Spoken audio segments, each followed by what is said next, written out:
If you're curious about an item, I'm more than willing to tell you about its origins. Alright, we'll have a look.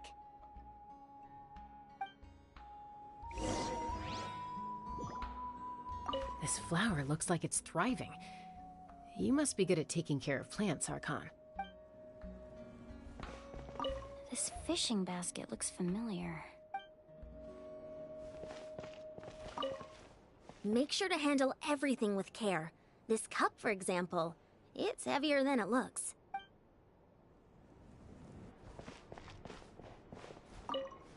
Like I said, I still have some preparations to make for the ceremony, so feel free to take a look around in the meantime. If you're curious about an item, I am more than willing to tell you about its origins.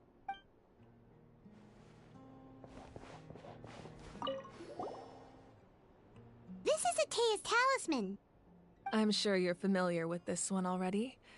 Atea was rarely ever without it.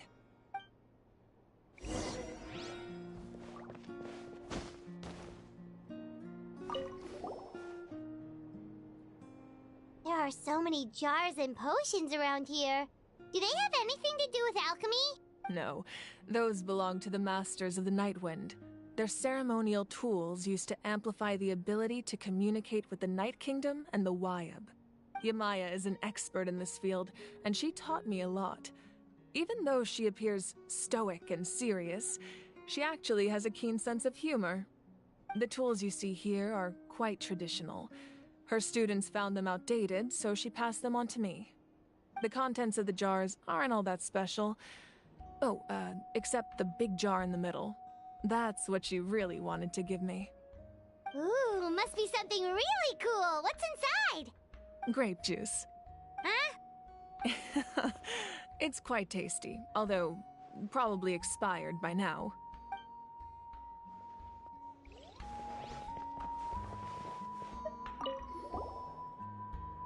Whoa, that belt is bigger than Paimon's head! The Collective of Plenty are known for their bodybuilding competitions and contests of strength. This belt is a symbol of great honor within the tribe.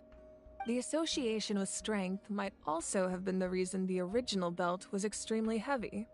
It was difficult for even two people to lift, and even if a warrior had the strength to put it on, wearing it for any length of time would still leave them gasping for breath. Sounds like it. So the owner of the original belt, Kitera, commissioned a craftsman to make a copy identical in appearance but far lighter in weight. That is the belt you see before you. He would often wear this version when training in order to protect his waist.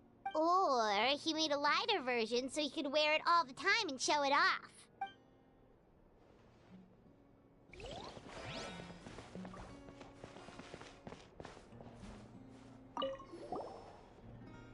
Hey, there's a fishing rod here.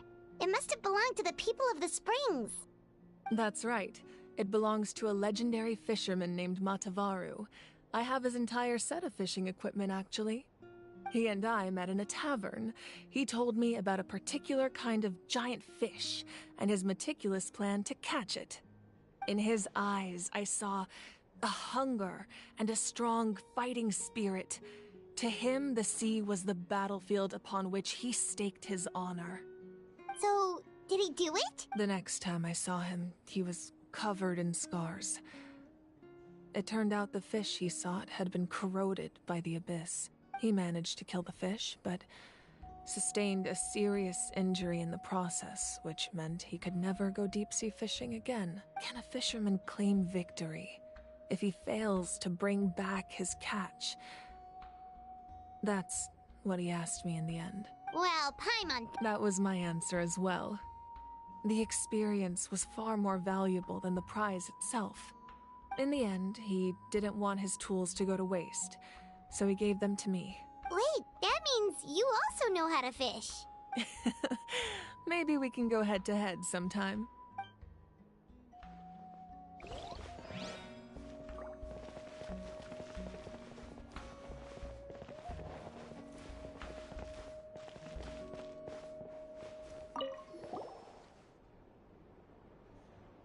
The powder still needs some time to settle, so let's wait a little longer. Well, what do you think of my collection? Do you feel like you have a better understanding of Natlan's culture now? Yeah! If each item represents a different story, seems like Natlan's really been through a lot. Does every item hold a special memory, just like Atea's talisman?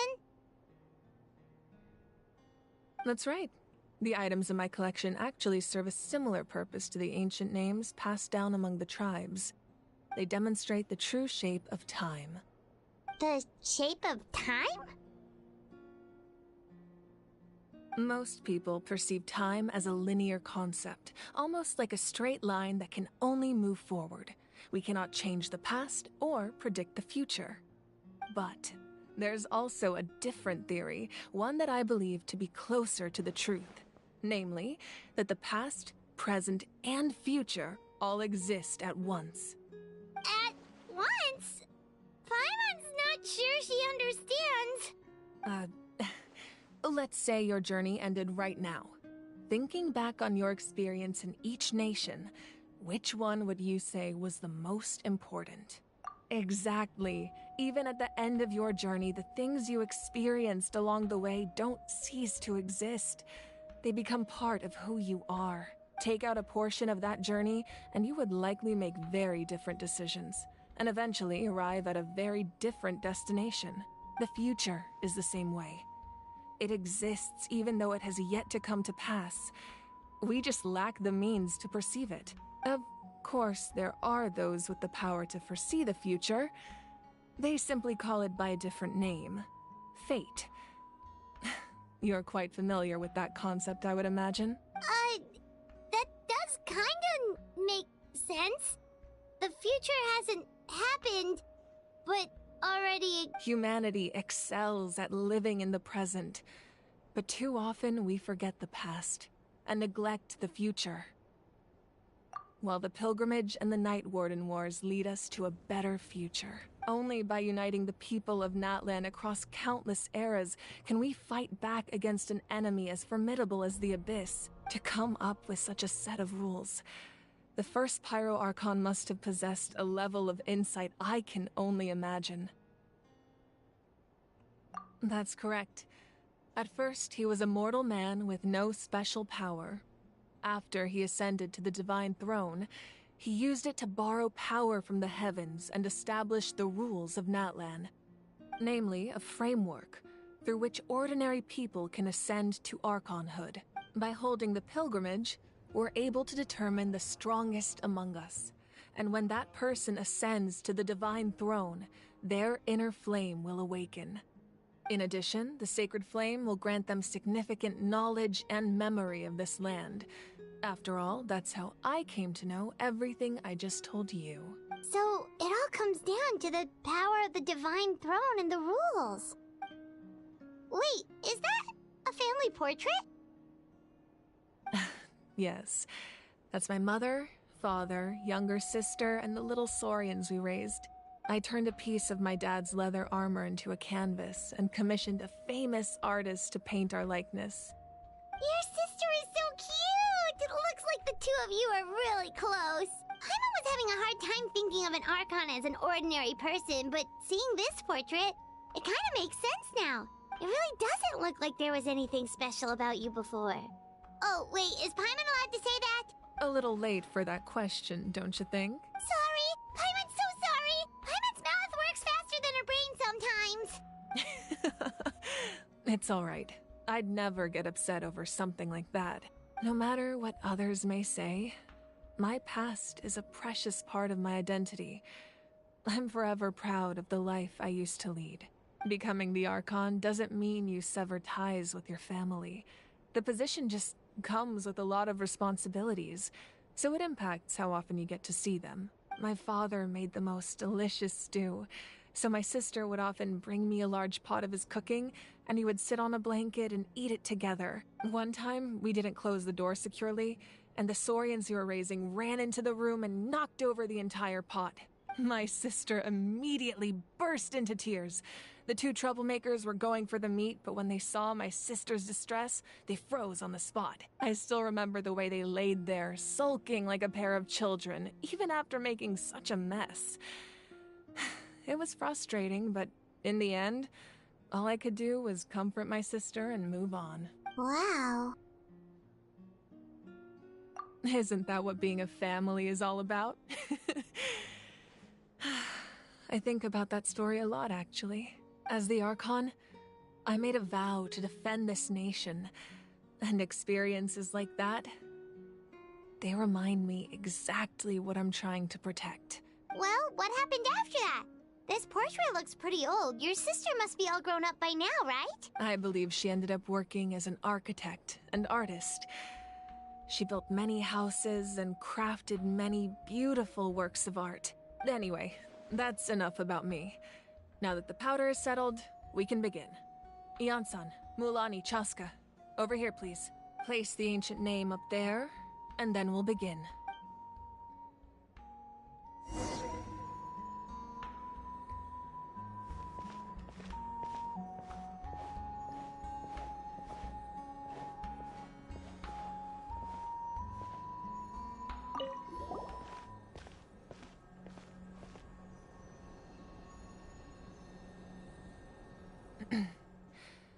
Surely as the echoes of life resound through heaven and earth, so too shall our stories remain eternal. Ancient name, take us to your fated bearer. Allow her to answer our call.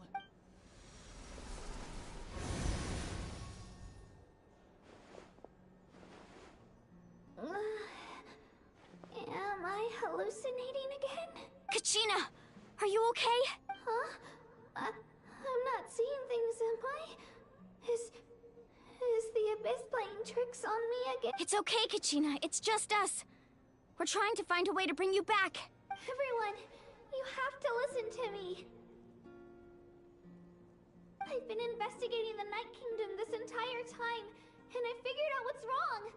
The Wyab is being affected by the Abyss. I was waiting for the Wyab to send me back, but then this really strong monster came in and it almost killed me. The Wyab saved me, even though its power is weakening. So I've been hiding from the monsters while trying to find a way to help. The Night Kingdom has become a huge mess, though. I keep hearing these awful sounds and seeing really horrible things. Don't listen to those sounds, Kachina. The Abyss is trying to strip you of your sanity. All you need to do is stay safe and wait for us. We'll be there shortly. It's okay. I feel so much better now that I've had the chance to talk to you guys. You don't need to worry about me. I've never been strong or special at all, really. So I don't blame anyone for forgetting about me or leaving me behind.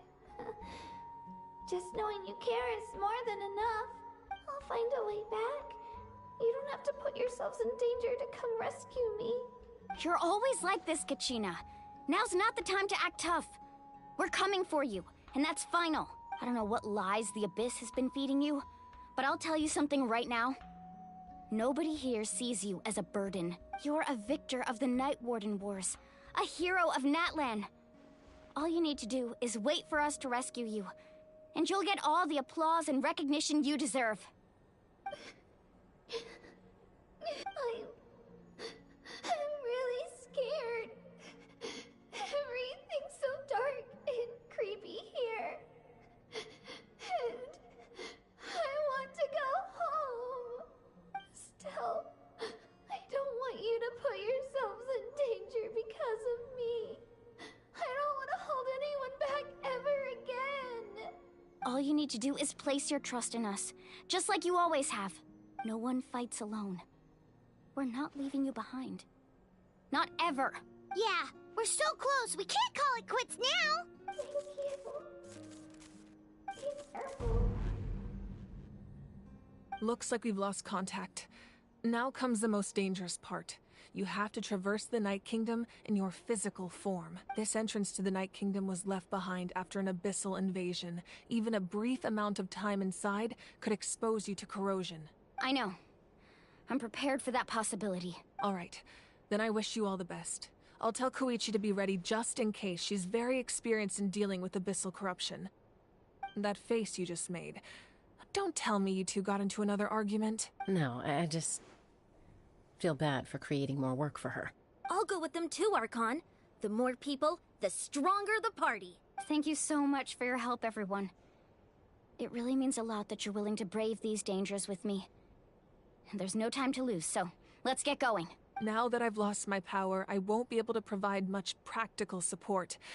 But I can still keep an eye on the situation from here. Eon-san, I know it's unlikely, but if you encounter a situation you can't handle... That won't happen. I hope not.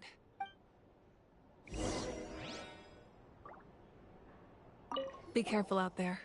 I'll observe the situation from here.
So we're underneath Natlan right now? It looks nothing like Paimon was imagining. That's because in the distant past, Natlan was home to an incredibly advanced civilization ruled by dragons.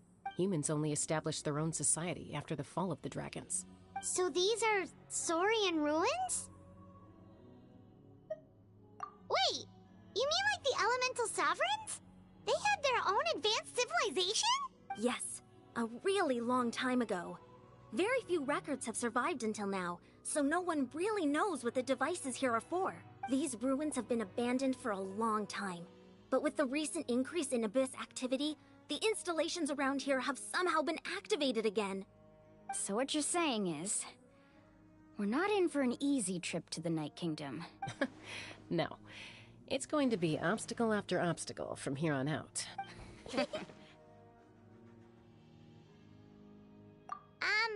Why are you all laughing like that? It's creeping Paimon out. It's the pre-adventure excitement kicking in, right guys? Of course. I'm eager to get started. Then let's go. We won't let anything stand in our way.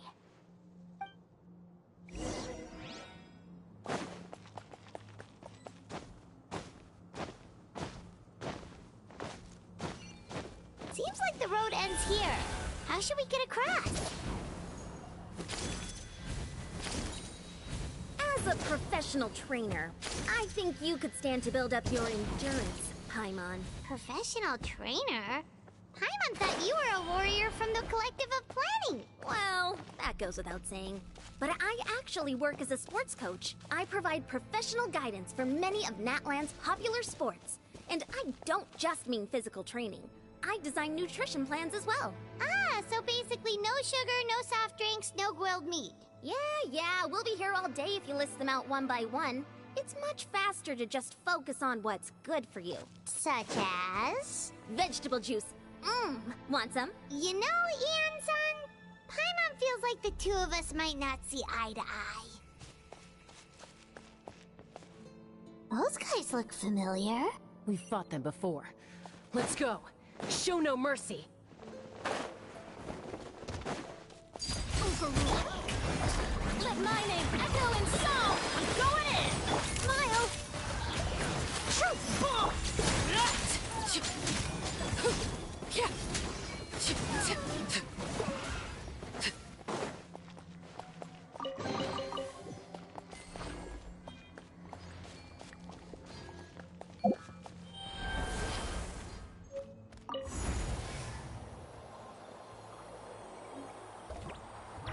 Oh, the place we need to go seems really high up.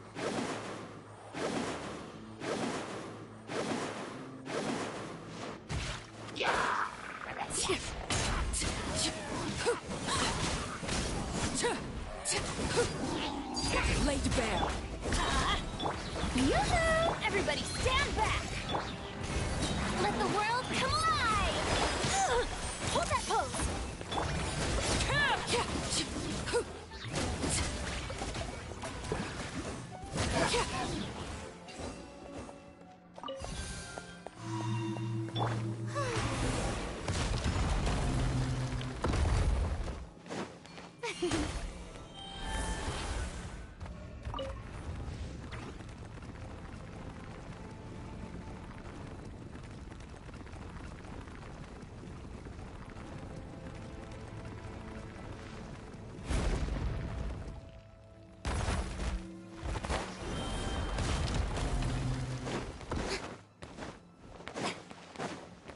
Shower me with praise.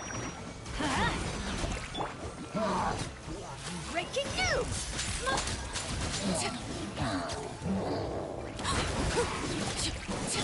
Time to shine. Teamwork is strength. Transfixed. Everlasting as the moon. Overruled. Ah.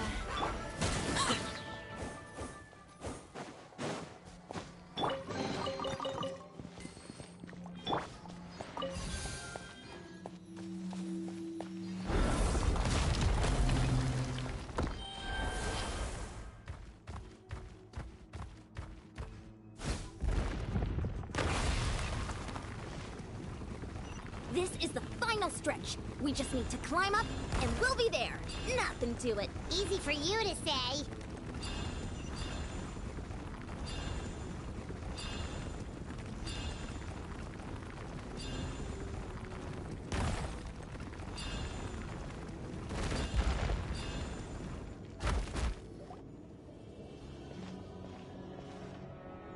This must be the entrance the Pyro Archon told us about. The one ripped open by the Abyss. Yes. There's something in the depths of this place that feels familiar, yet also foreign. We actually have to go in? Okay, Paimon just needs to psych herself up. Don't push her through before she's ready.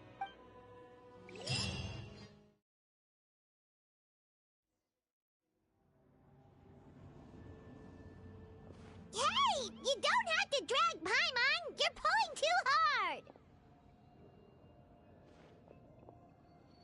Looks like we made it. This is the Night Kingdom. It looks so different from what I imagined in the stories. That overflow of energy is probably what trapped Kachina here in the first place. From this point forward, everything we know about the real world no longer applies. Anything can happen here. Paimon's more worried about how we're gonna make it out. We obviously can't go back the way we came. Do you see that patch of light on the ground? It's shining down from that fissure in the sky. Oh yeah, right in front of us. So that's coming from up there? Oh, It's so high up. Did we really fall? Just like I said, our real-world knowledge doesn't apply here. We fell all this way, yet came out completely unscathed. If this was the real world, we'd have to climb our way back up to the entrance. But here, all we have to do is stand underneath the light and offer a prayer. That's it? You really think that little of Paimon? That's not even why Paimon asked! So that means all we need to do is find Kachina and bring her to this location. Exactly. This light is streaming in from the real world. It's a link between the two realms. The terrain looks difficult to navigate, and the visibility's not great either. How are we supposed to find Kachina in these conditions? Yeah, these floating black things don't look super friendly either. Those are all manifestations of abyssal power. Be careful. Ghost! A talking ghost! Calm down, I'm here to help. You're the ones who helped Vichama, right? Yes, I'm Vichama's friend, Malko. I was completely lost to this realm until I sensed a mysterious power calling out to me. It's like it was seeking me out, attempting to reassemble the pieces of who I used to be. Of course, it could only do so much. I'm sorry I can only appear before you in this imperfect form. No, we should be the ones apologizing. If the Spirit Speaker Stone hadn't become corrupted by the Abyss, we could have done much more, but we had to destroy it. Otherwise, Vichama and his tribe would have been in danger. Of course. Thank you for protecting him. I never imagined that, even after all these years, he'd still take such a risk for me. Under the power of the stone, it felt like our souls were connected. Turns out even our regrets were exactly the same. Whether in triumph or death, you want your best friend by your side. Exactly. That may not be in the cards for us, but it's not too late for you. You're looking for a young girl from the Children of Echoes, right? She's being chased by an embodiment of abyssal power. I'd like to help her while I'm still in this form, so follow me. Be careful. This place has been severely corroded by the Abyss. Paimon didn't realize it had gotten this bad. It's like a seething volcano ready to engulf our world at any moment. Ouch! Quick, get back here! Stick close to me. My power will be able to ward off attacks for the time being.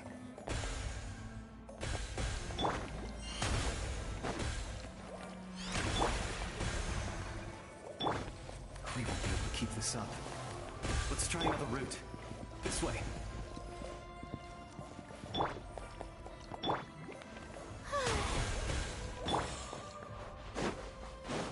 Yeah!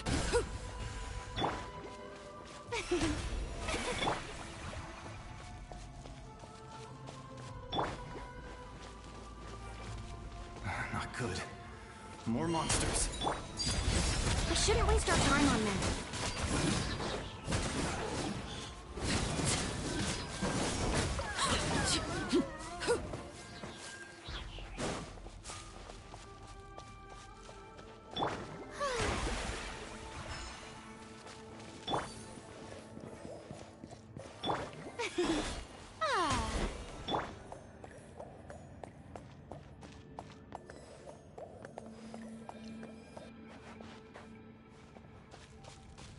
Oh, Paimon can't see anything! It's easy to get lost here. Just stick close.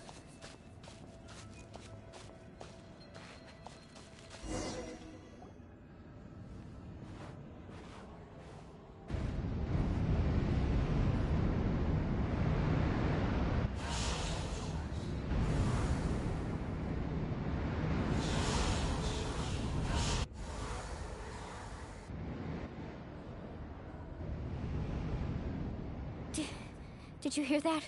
What? Never mind. It was probably just my imagination. Don't scare Paimon like that! I heard it too. It was a What did it say? It doesn't matter. It certainly doesn't harbor good intentions.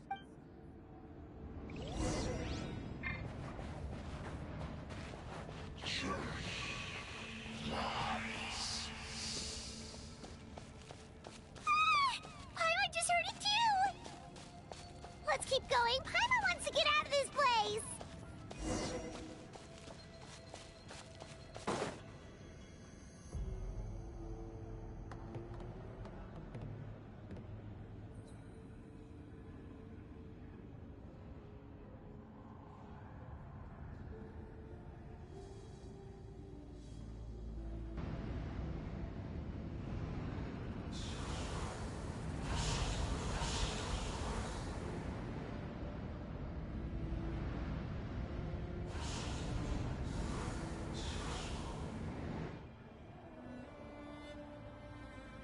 Kachina!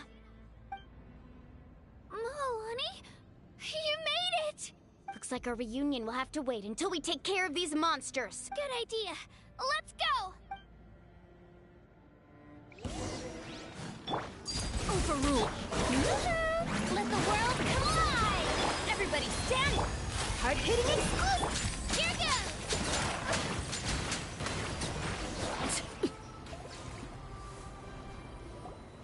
You're here! You're finally here! Thank you so much! That monster can appear from anywhere. It almost caught me a bunch of times. The Wyap's power helped keep me hidden, so I just tried to stay out of sight until you got here. Had a girl. You did so well. And most importantly, you weren't hurt. Should we start heading back then? Actually, I have a request. Will you come visit the Wyap with me? I can't exactly put it into words, but something's wrong with the Ode of Resurrection. And I know it has something to do with the contamination from the Abyss. That was the Pyro Archon's theory as well. Everything we've seen here certainly seems to back it up. In the Night Kingdom, there are 6 main totem poles representing the Wyab of each tribe. You can think of them like the body of each Wyab. Additional totem poles, like the ones around here, serve as proxies to which the Wyab can extend their consciousness. There are countless proxies scattered around the Night Kingdom.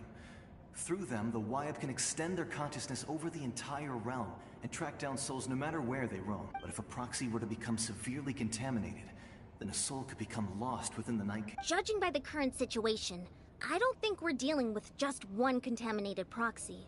Even if we could drive back the abyssal power from one of them, that probably wouldn't even put a dent in the problem. Still, we can't just leave the Wyap to suffer. It's protected me this whole time. I agree. We might even manage to draw out the monster that's been hunting Kachina. Getting rid of the monster might slow down the deterioration of the Night Kingdom. Kachina? What's wrong? Nothing. Just a headache. And that voice again, telling me to abandon the Wyap and leave this place. Maybe we really should leave. Kachina's already been here for too long. No, I'm fine. Just up ahead. I'll lead the way. Besides, I can still fight, so please, help me out a little longer. Listen to me, Kachina. We'll come with you, but that's because we want to help the Wyap, not because we have something to prove. You don't have anything to prove either. It's okay if you reach your limit. We'll be there for you.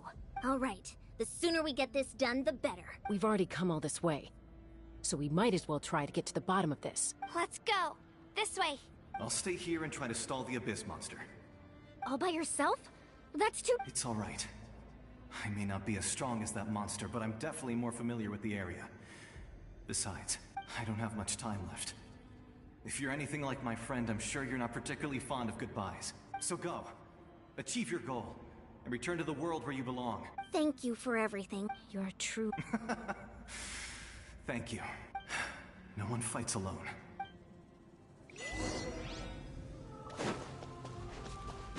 Does your head still hurt? Let me help you walk. I'm fine. You should know I'm made of stronger stuff than that.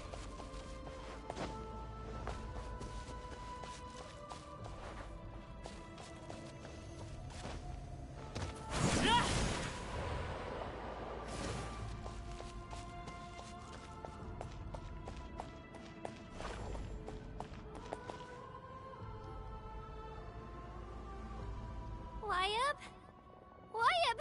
I'm back! My friends and I are here to heal you. Wyap! So we were right. The contamination is already too severe.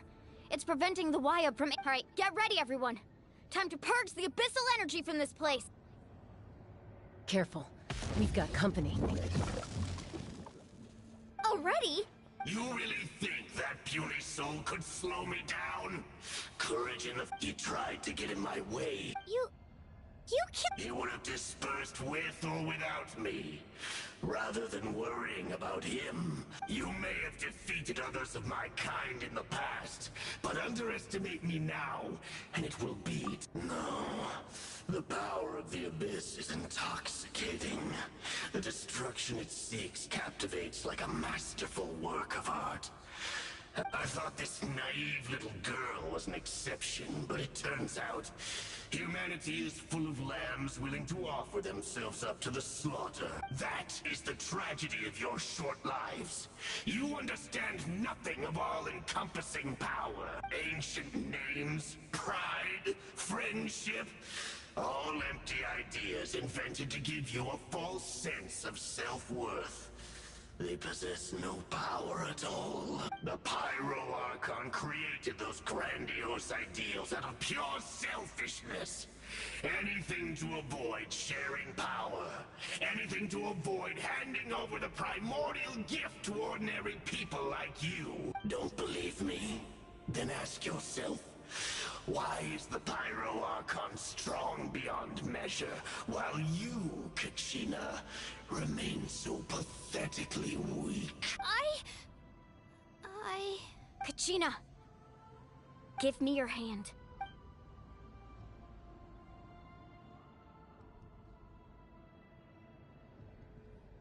Feel that? I'm right here next to you. Thanks, Moalani. You're right. I have nothing to fear, because I'm not alone anymore. You're right. Maybe comforting ideals don't have any power, but you also couldn't be more wrong. You've never had to work for your own strength, so you will never understand the true source of our power. What? The courage we have to stand before you and not back down? It comes from our friendship. The power lies not in the ideal itself, but in our commitment to upholding that ideal, and in our decision to stand together and fight! Well said! Let's go, Kachina. It shouldn't take more than 2 of us to handle an enemy like this. Sorry in advance, but you deserve what's coming to you! There aren't many in Natlan who can beat us when we're together. It's time he got a taste of that kind of power.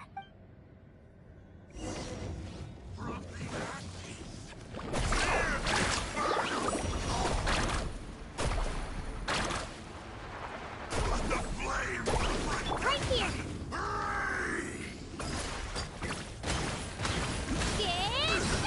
Let's shred, Sharky!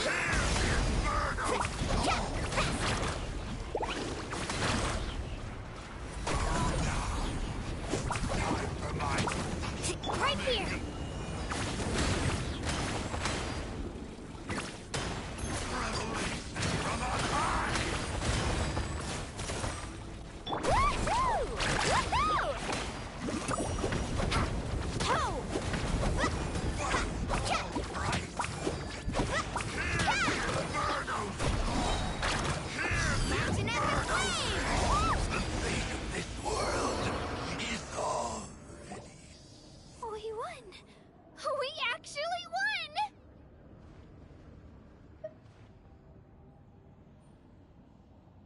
That's what he gets for underestimating. Fantastic work, Kachina. Absolutely. This makes me so unbelievably happy. I'm happy too, Moalani. Together we really are unstoppable. Huh? My ancient name is glowing? But I thought I didn't bring it with me. It's probably a projection from the real world. But that doesn't explain why it's glowing all... Wait, does that mean you're...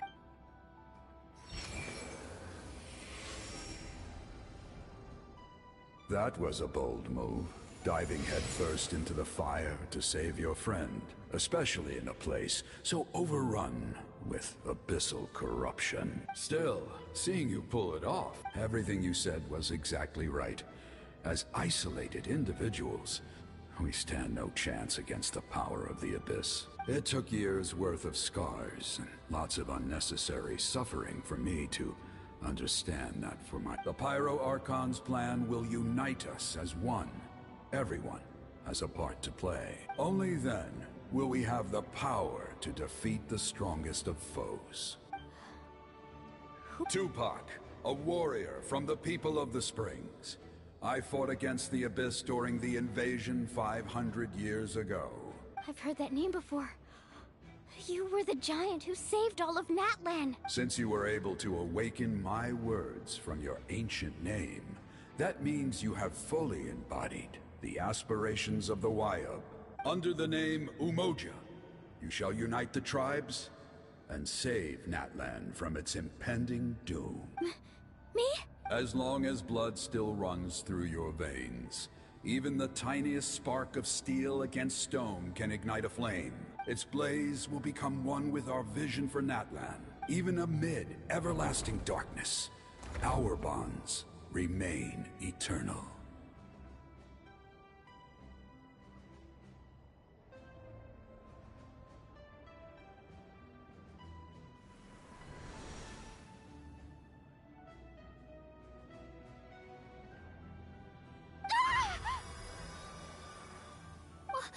What's wrong, Moalani?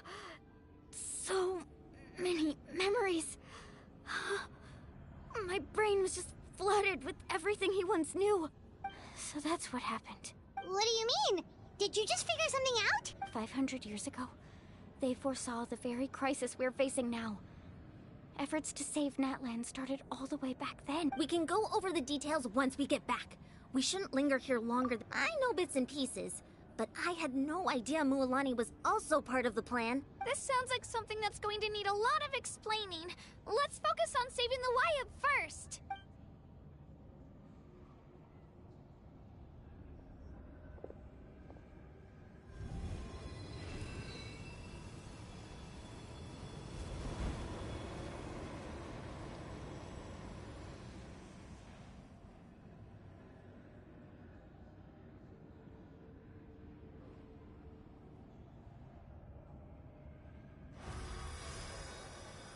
Okay, that should be enough. Wayab? Wayab? Can you hear me? I hear your voice, Kachina. My dear child. Great. Well then, I'm afraid it's time to say goodbye.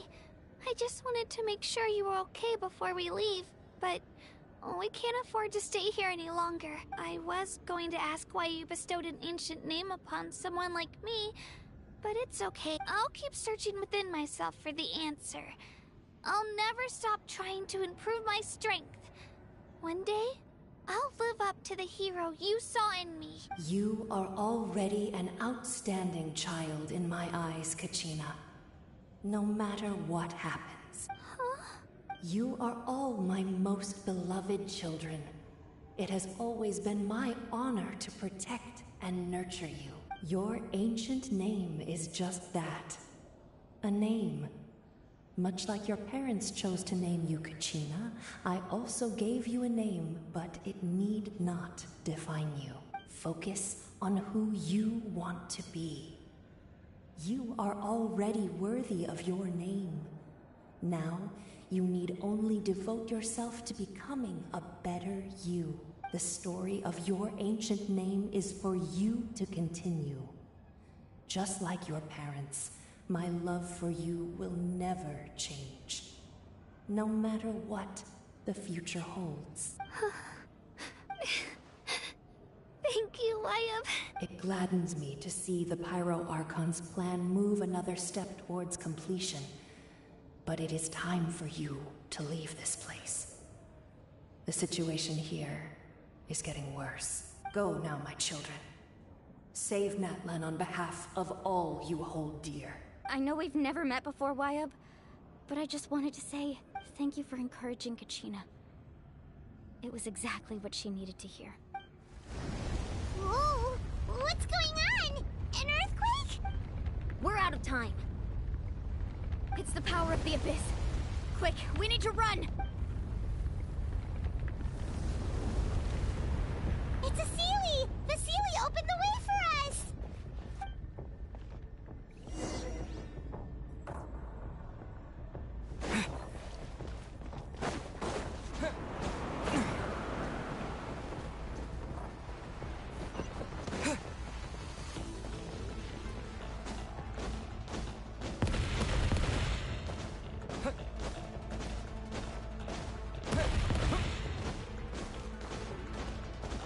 The opening in the sky! It's closing! We need to hurry, or we'll be stuck here!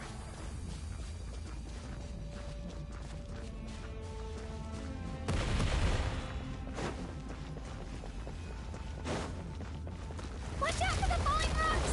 Quick, through the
You've done well. Now come home.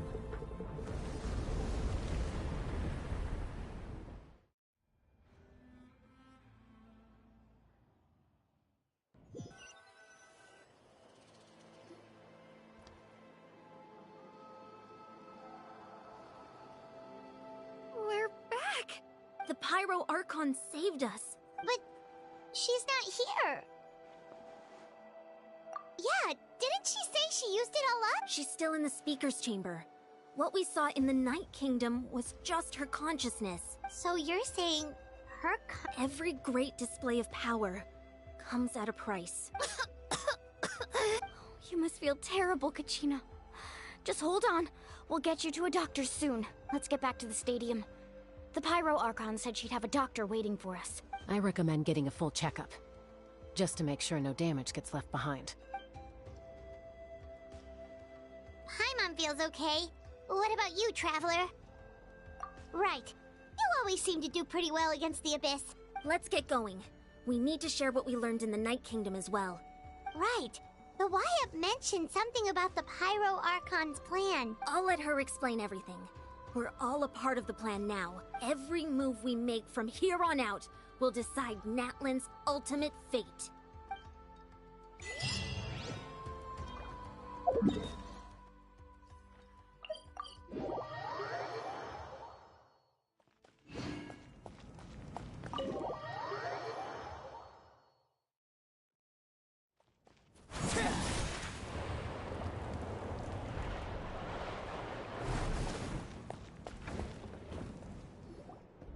Huh. There's a lot less stuff here than before. It's good to see you all here in one piece. I know you must have a lot of questions, but let Koichi check you over first. It's best not to let any lingering effects of the Abyss go untreated. Thank goodness you made it back. I came here as soon as the Pyro Archon told me about your plan. Take a seat, everybody. I'll examine you one by one.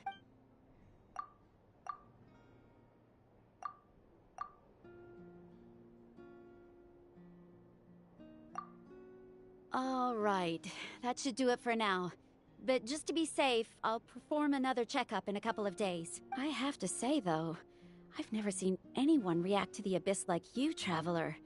It's like you're completely immune to its power. He always has been special like that. He can even purify its power. Wait, now that you mention it, Paimon doesn't think she's affected either. Given the current situation, that ability will likely play a great role in the events to come. Of course. I still have patients to see, so I'll head out. Thank you, Koichi. All right, all right. We might not see eye to eye, but we both had good intentions. Just give it time. I'm sure we'll figure things out between us one day. Yeah. All right. There's so much to discuss, I don't even know where to begin. You've seen it for yourselves now. The devastation in the Night Kingdom. I'll get straight to the point. Natlan is on the verge of destruction. It's very possible our nation has less than a year before total devastation. Huh? No. That's right. But I've only ever disclosed that fact to the handful of people working with me to save this nation. Our looming destruction is not a recent development, but the inevitable conclusion of the disaster the Abyss initiated 500 years ago.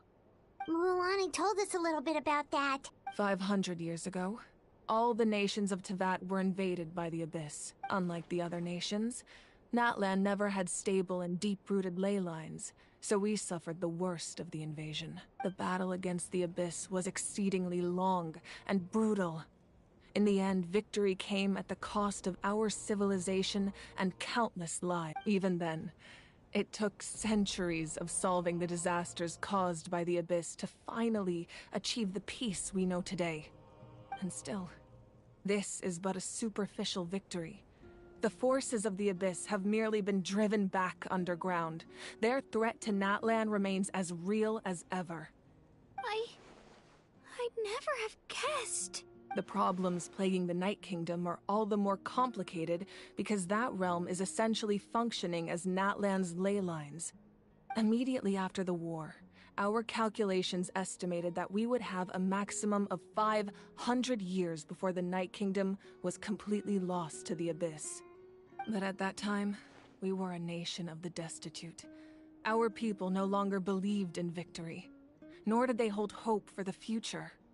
Our civilization was dying, our faith crumbling, and the line of power passed down from the Wyab nearly severed. If we didn't bring the nation back together, it would be foolish to even dream of defeating the Abyss in the future. So, the Archon had a long and involved discussion with the heroes of each tribe, and finally came up with a 500-year-long plan to save Natlan. So that's what happened. After finding Gachina, I encountered a strange figure who gave me a series of new memories. Since the plan was mentioned in those memories, I guess I've been chosen to play an important role in it. But there's still something I don't understand. Those memories showed me the Pyro Archon from back then. And it was you. Huh? But that doesn't make any sense. The Pyro Archon is supposed to be human. It's impossible for a human to live that long. That's right. The hardest thing for humans to overcome has always been time. Or rather, the natural limitations of our lifespan. A god can extend a human's life by using a certain amount of divine power, or subjecting them to a curse. But, as we all know, Natlan doesn't have gods like that.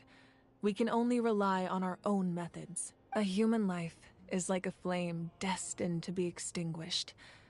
500 years ago, I placed my life within the sacred flame. Only by dying before my time could I have the chance to wake up again. So, in other words, this is your second life? Yes. We only managed to defeat the Abyss all those years ago because the tribes came together as one. If the Natlan of the future was to have a fighting chance, the Pyro Archons that came after the war had to rebuild the decimated tribes. The goal was to reunite the people and restore the strength of each tribe's Wyab. Once a tribe was back to its full strength, the tribe's Wyab would select a hero, indicating the tribe was once again ready for war. The Chosen would then stand by my side in defense of our nation, just like great heroes of old 500 years ago.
So that means I'm one of the Chosen?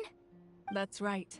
You bear the ancient name Umoja, the same one held by the hero from your tribe 500 years ago. It means unity.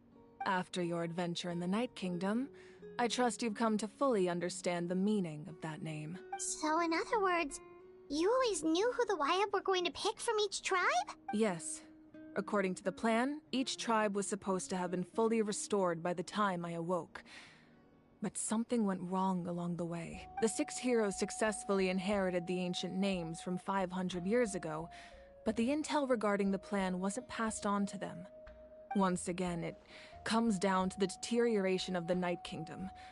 Communication between the Sacred Flame and the Wyab has been blocked. Just like how the Ode of Resurrection failed to bring Kachina back. Exactly. It's just another tactic the Abyss is using against us.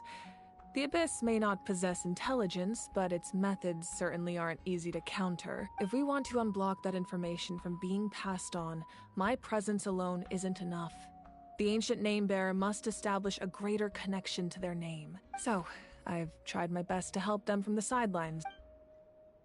Currently, Shilonin of the Children of Echoes, Kinich of the Scions of the Canopy, and Iansan of the Collective of Plenty have all been acknowledged by their names.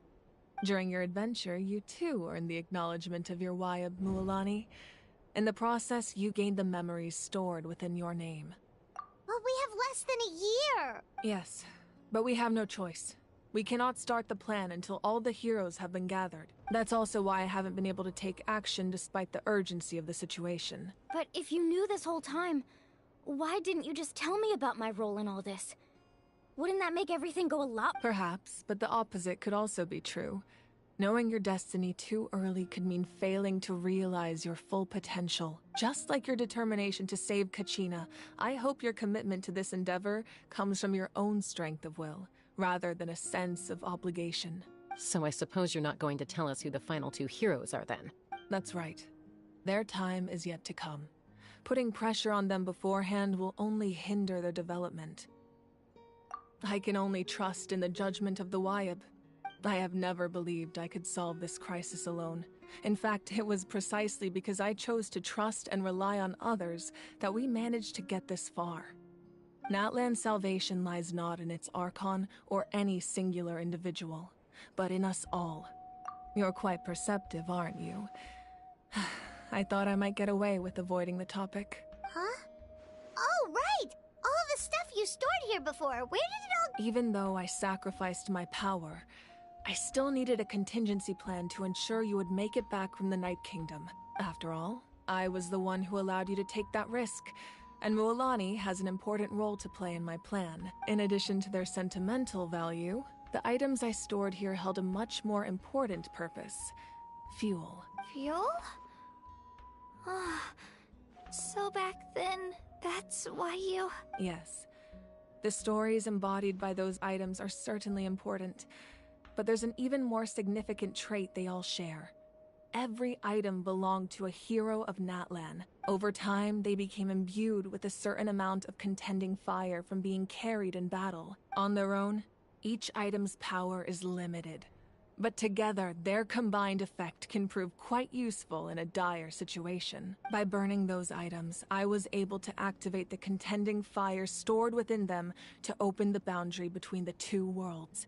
It was a rather crude approach, so all their power was depleted in an instant, as you can see. But aren't they all precious treasures? What about their stories? That's exactly why I dragged you all here. No matter what, I never wanted the Pyro Archon to have to use that power. Oh, I'm so sorry. You have nothing to be sorry for. You all deserve my thanks, actually. If you hadn't saved the totem pole, that area of the Night Kingdom would have been forever lost to the Abyss. And then, it would only be a matter of time before the Children of Echoes was met with disaster. Besides, when those heroes entrusted their belongings to me, or the Pyro Archon of their time, it was out of a desire to contribute to Natlan's survival. If they knew those items helped save the present-day heroes of Natlan, they would not mourn their loss. Even when you put it that way, I still feel bad. There's no need. Remember what I told you about time? The people and the events of the past are never truly lost to us. We simply carry them with us in a different form. In that sense, we didn't lose anything at all. If you still have regrets, let them fuel your resolve in the battles to come. Your deeds will become new legends and nurture new forms of power just like the items once stored here. Well, we'd still like to return the favor. Well, if that's the case, just treat me to a drink sometime. Now that Kachina has returned, we can finally hold the victory feast and celebrate your team's triumph in the Night Warden Wars. And we could all use the rest, that's for sure. Plus, you'll be able to silence everyone who doubted you once and for all, Kachina. Still, now that I know the danger we're facing, having a victory feast doesn't feel right. Try not to let it get to you. It's important to stay calm. Worrying about it will only affect your judgment. All right. You should head out. I'll join you in a bit.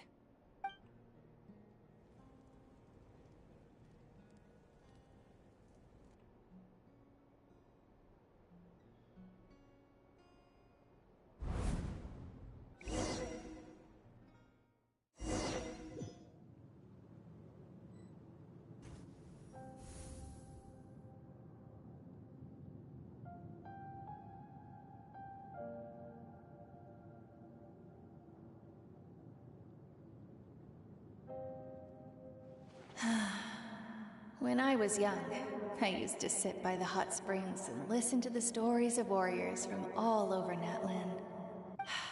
They attract people from all walks of life. Friends come easy here, no matter what tribe you're from. The people of the springs have never claimed the hot springs as their own private property. They are there to bring all hot spring buddies together. It's been really nice, seeing the children of my tribe get older. It's helped me gradually understand the true value of the springs. I've witnessed their energy, their determination, their absolute passion for life. Even when they cause trouble, I never managed to hold on to my anger for long. It's unbelievable how quickly they worm their way back into my good graces. I'm certain Mualani will become a great warrior when she grows up. She possesses infinite potential. I can see it. One day, when I'm no longer in fighting form, I'll come here and tell stories to all the children, just like those warriors did for me. So, you better get busy, Pyro Archon, or I'll end up running out of stories.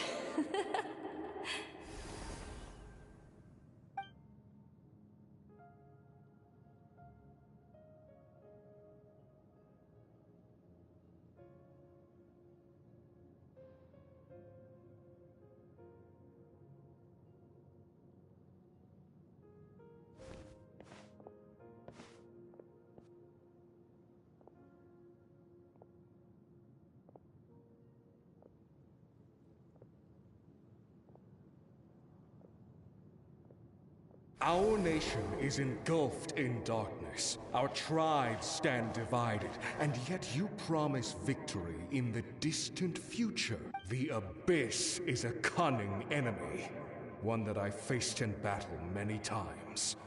Were that not the case, I would never understand exercising this degree of caution. My rage will never know absolution. And my power will no longer aid you in victory. But you came to me because you knew you could convince me with just a single sentence. I understand your choice.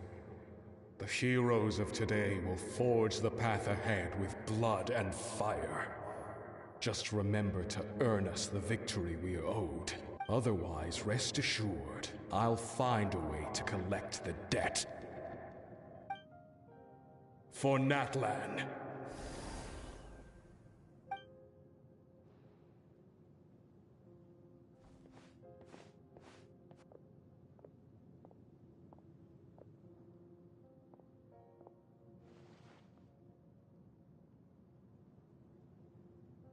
So, you're gonna head 500 years in the future to serve as the Pyro Archon again? But what about the you from right now? You're just gonna die? You can't ask her those questions and expect her to answer, my dear. The decision is hers to make, and she deserves our support. We will do everything we can to rebuild the tribes. Don't you worry. Even across time, we will all do our part to fight for Natlan's future. Yeah, Mom's right. We'll always believe in you, sis. Oh, seriously though, Dad should be here. Where is he? I imagine he didn't know what to say, so he chose not to come at all. Don't take it to heart, my dear. That's just who he is. Just remember, no matter what happens in the future, we will always love you.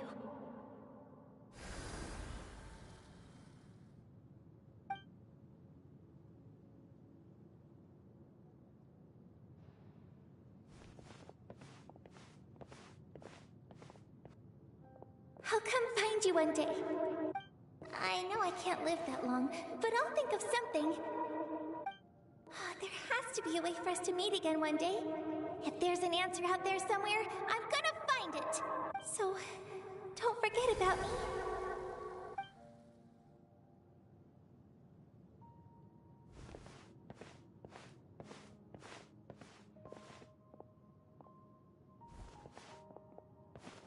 If that's your decision, then you have my full support, Archon. May our children live to see such a lovely son. For Natlan! No one fights alone.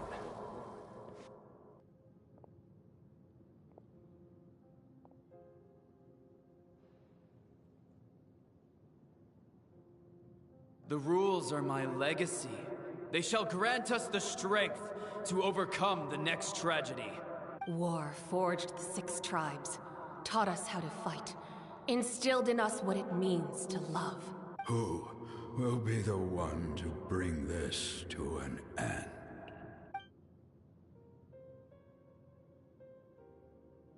We are the inheritors of memory and legend. Those who grew alongside sun and wind. Those who forged our own destiny and future.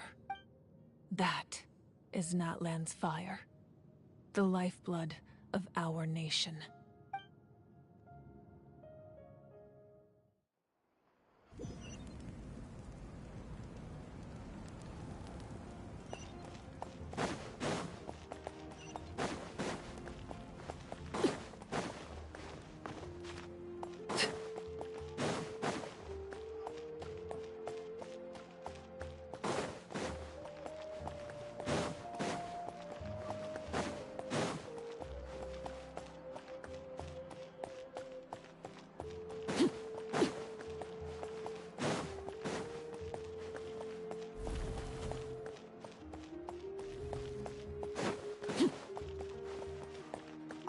Astra.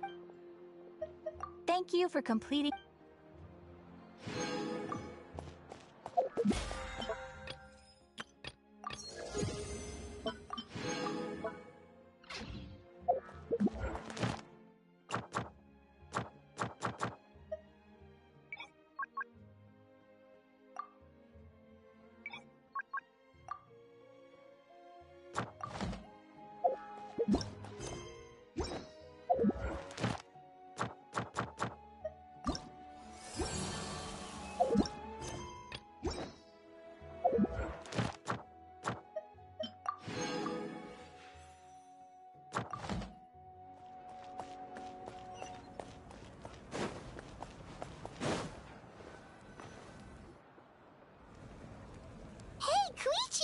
You here for the victory feast too? Oh, no. I knew Chaska would be here, so I just came to deliver some medicine. I was about to leave, actually. It's not that I don't want to celebrate Kachina and the others. I'm so glad she made it back. It's just... well, I'll make things awkward if I'm around my sister right now. Ah, well, you two had a fight, so Paimon can understand. She didn't cause any trouble during your trip. Yeah, she was super helpful. She gave us a lot of useful information about the Abyss. That's good. That's all I needed to know. Is there a reason you asked? You were pretty outspoken when we first met, but now it's like you're holding something back. Maybe it seemed unreasonable, picking that fight with her before you left, but I did it for a reason. Her impulse to fight is extremely strong. Her mental strength helps her rein it in, but she still loses control sometimes.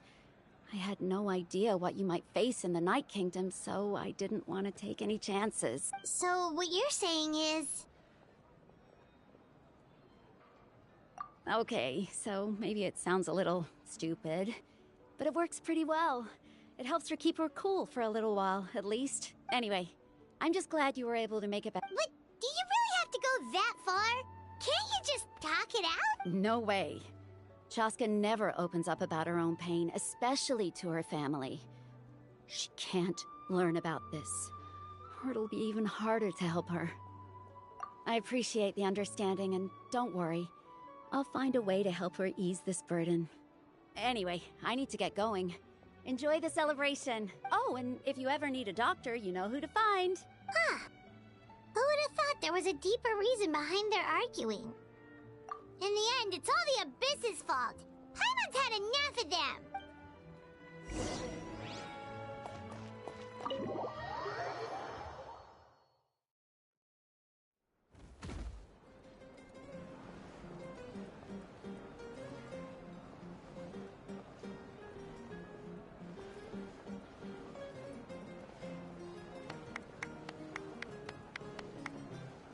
Let's give a huge round of applause to our brave young warrior, Kachina! Woohoo! Well done, Kachina. Thank you, everyone.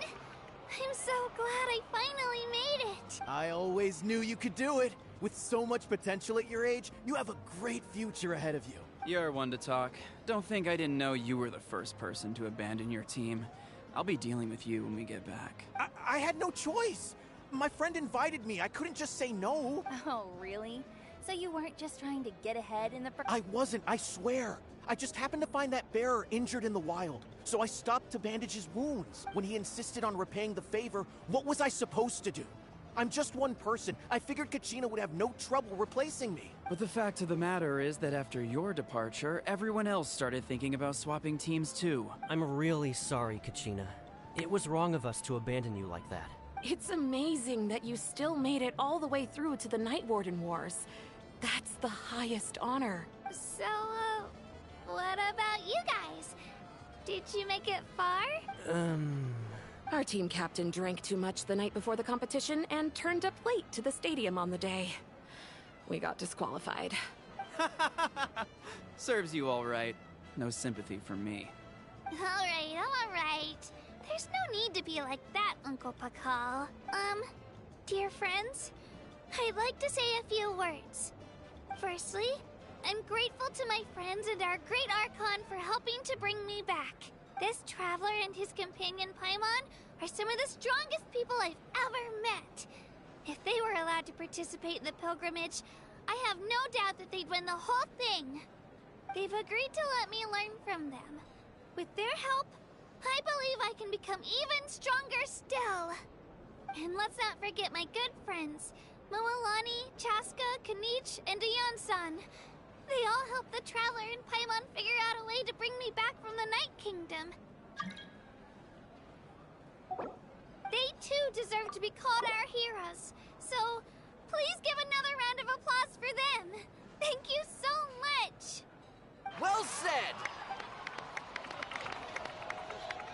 I'll drink to that. How does it feel being a hero, Kachina?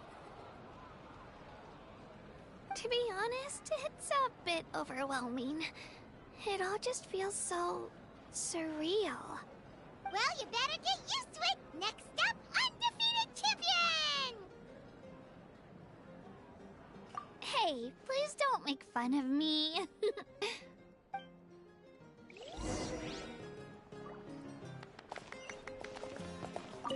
My apologies. I knew more than I let on. Everything comes at a price, and most heroes aren't people who set out to become a hero. If you cling too tightly to your goal, you end up losing things that are far more precious. But in any case, we're now on the same page. I wonder how long before the two final heroes appear. From the Flower Feather Clan and the Masters of the Night Wind.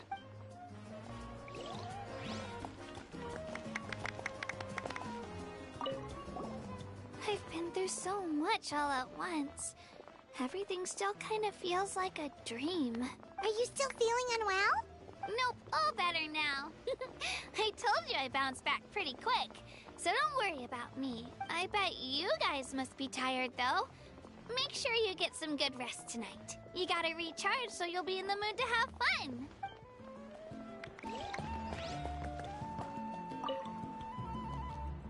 At previous victory feasts, you'd always find me in the crowd singing and dancing. But after what I found out today, it's too much. I'm still trying to process it. It does feel weird seeing you so out of sorts.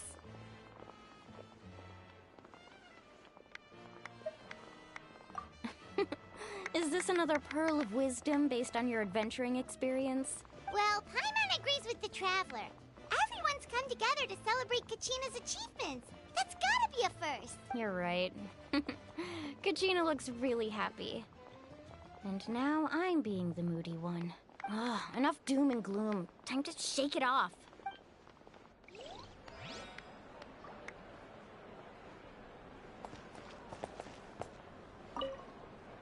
Alright, Kachina.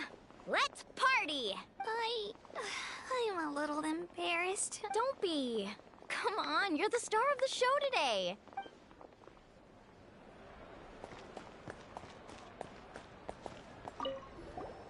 It cost us a lot, but we got Kachina back safely, and that's what matters.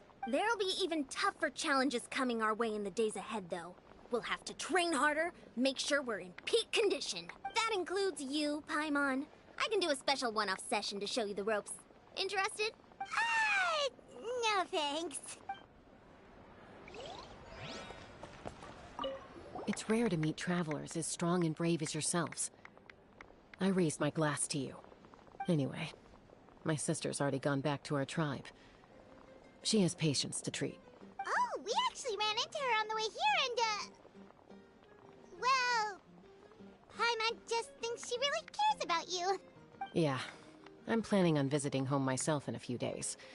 To tell her and the rest of the family that they need to be extra careful.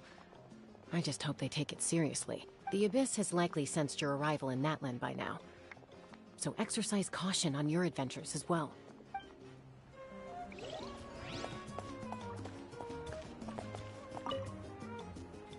Ah, you're here. Have some fruit juice. I got it specially for you. How did you know? That's Paimon's favorite! You look like you've still got questions. Ask away.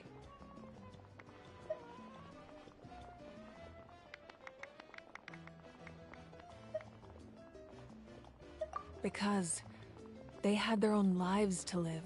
The thought of telling them, abandon your families and everyone you love, and come with me to the end of time, for in 500 years Natlan will be destroyed, it seemed too cruel. You could just as easily point out that everything in this world would come to an end eventually. But life is short, and beyond a point, it just doesn't seem real. Imagine if I said, let's leave right now, and go save the sun because it'll flame out in a few million years. It would sound quite ridiculous. I couldn't make them shoulder that burden with me. Besides, every generation will have its heroes, this one included. The plan could still work without them. Or, of course, without me. But since I was the one who came up with the plan, I felt duty-bound to see it through to the end. Paimon's suddenly remembering that portrait in your room. Was that your family from back then? Yes, it was. So when you asked me who my sister grew up to be, the truth is that very little information survives. From what I've been able to piece together, I can conclude with a reasonable degree of confidence that she ended up as an architect and artist. She played an instrumental role in rebuilding the scions of the Canopy tribe, designing and building many houses. But of course, none of her buildings are around anymore. Still, it was an impressive achievement, and I'm very proud of her. You feel loss keenly. It seems to stir up feelings of regret in you. But this is something I have long since come to terms with. This is a war, and there can be no war without loss. I am already far more fortunate than those who lost their lives to the Abyss. The people of Natlan look to me as their Archon, and the weight of their expectations is mine to bear. I must see our fate through to the very end, no matter what I may find there.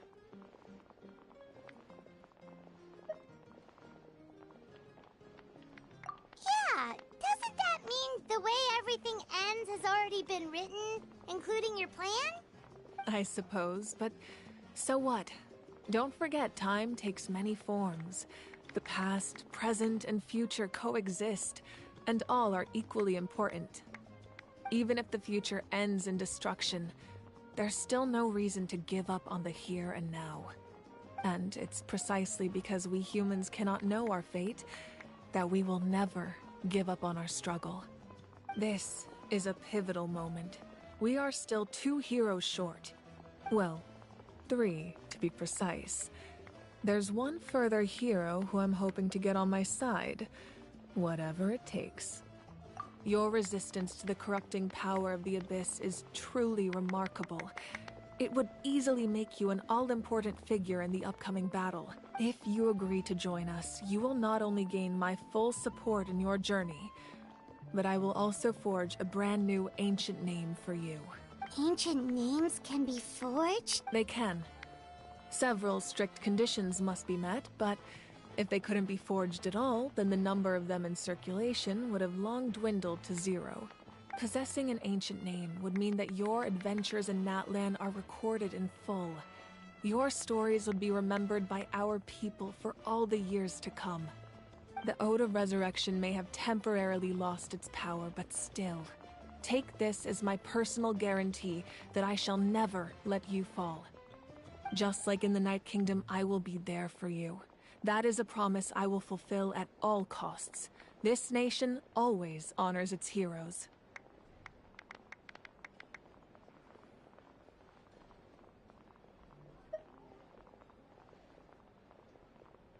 Yeah, we can't just ignore the situation here. Wonderful. Then I'll reach out to Shilonen right away. She's the one who will forge the name. We've never forged an ancient name for an Outlander before, but I trust she'll find a way.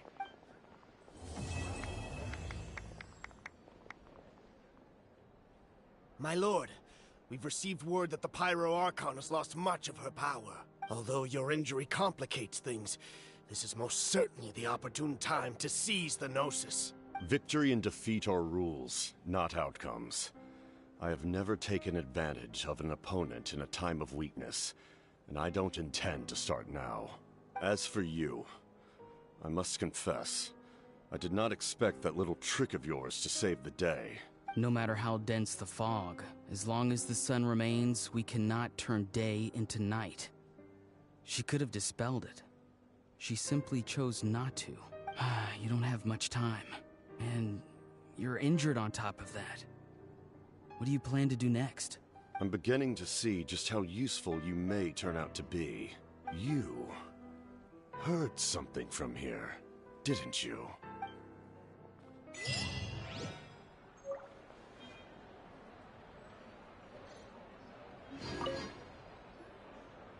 Oh, something else you'd like to ask? Well, our intel suggests he hasn't made any new movements yet. Although Kenichi's investigation helped us confirm that he's being aided by someone from the Masters of the Nightwind. I'm getting closer to narrowing down who that may be, but it's still unclear whether this person aided the captain out of willingness or coercion. If you learn anything about this during your adventures, please let me know. Oh, something else you'd like to ask? The Abyss is the most formidable enemy in all of Teyvat. In the beginning, it took failure and tragedy to even begin to learn how to fight back. All of the methods you've seen in other nations were developed based on experience and insight passed down over generations. We know them to work, but few of us actually understand why. It's the same for the method we use here in Natlan. Ever since ancient times, elemental energy has been one of our most reliable weapons against the Abyss. As for the principles behind it, I'm afraid you might have to seek answers from someone older than the position of Pyro Archon itself. Oh, something else you'd like to ask? That also comes down to the long-standing effects of the Abyss. Our people's survival is inextricably tied to the Wyab, but their power has its limits. They cannot offer our people the same degree of protection outside our borders. In fact, people who do decide to leave often suffer from memory loss and emotional issues. Everyone in Natlan understands this. That's why our people never leave without a good cause. Even if someone is left with no choice, the chief of their tribe must seek approval with the Wyab to grant them leave. And the Wyab have always been very strict about granting that approval, since extending protection beyond our borders means consuming power reserved for our fight against the Abyss. Still, there's no need to worry. The Wyab extend their protection to all within Natlan, including visitors from afar. Oh, something else you'd like to ask?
She's not back yet. Hey, that little kid is crying. Let's go check what's wrong.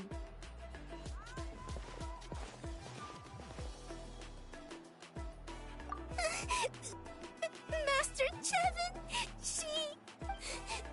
she went to gather volcanic crystals. I told the guards, but they said they don't have people to spare. They have to finish making preparations before they can try to rescue her. So, you'll help?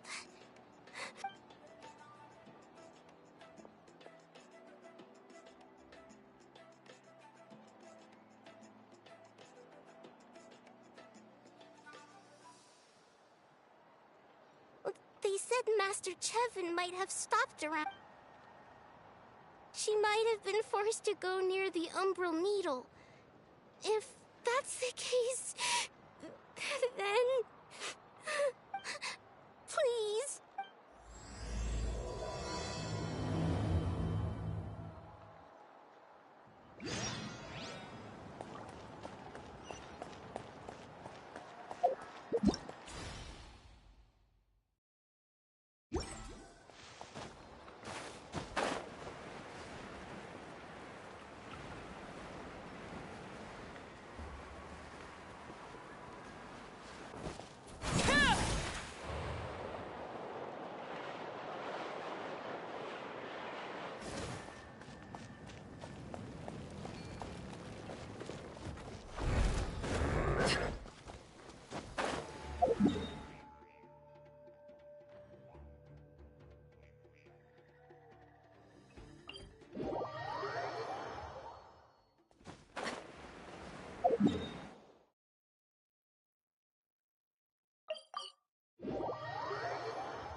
this!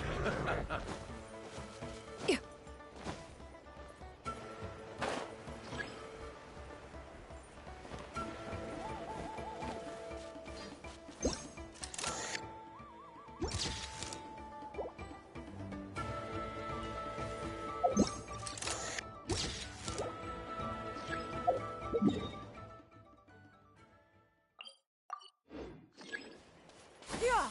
Skyward! Scatter!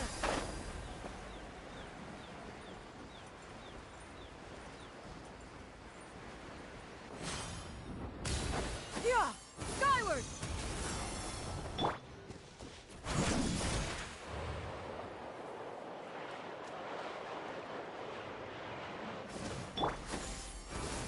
Scatter! Let's go, Swirly!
Skyward! Scatter!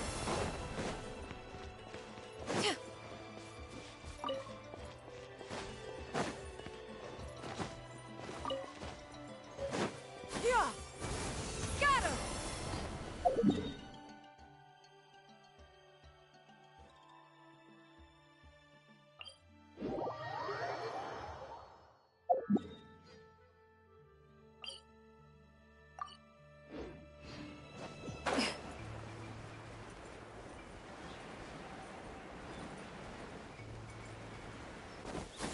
Skyward!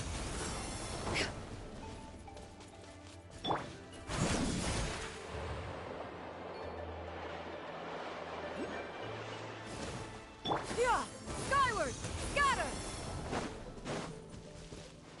Come on! Show me your courage! Laid bare. Witness my rise. Overruled.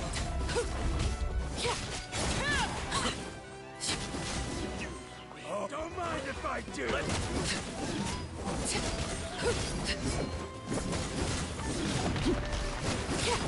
Yeah, Transfixed.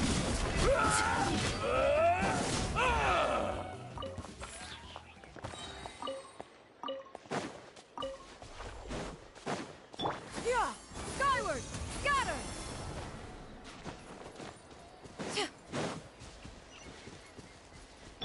Spin to win!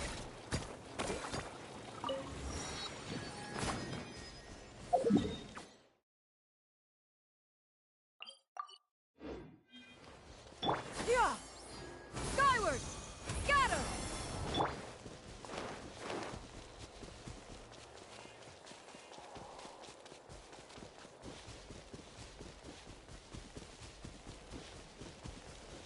Yeah! Skyward! Scatter!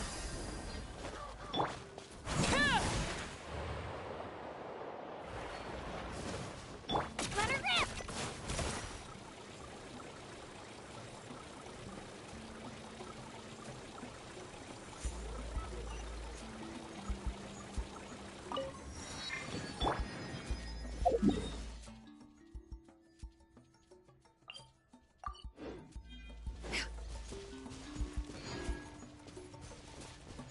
Yeah! Skyward! Scatter!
where you fall. Overruled.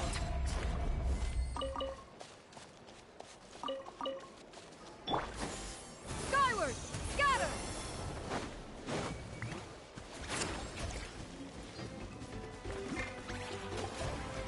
Yeah! Skyward!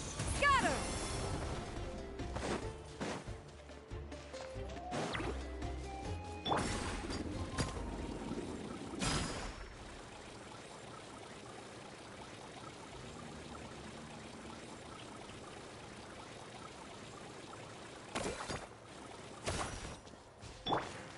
Yeah!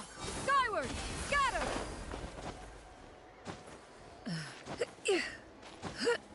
Right here!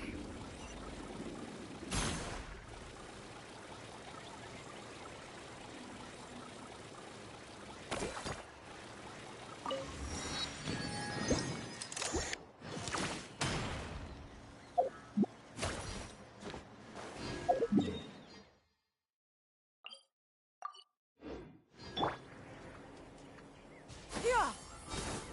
Scatter!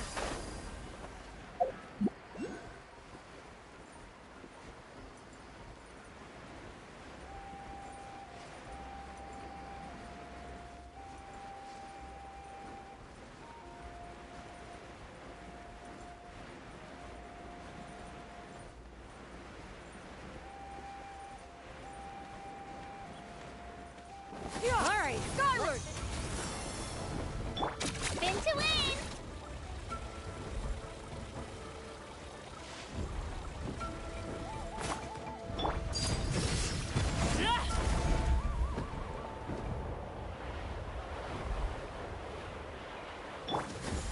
Skyward! Scatter!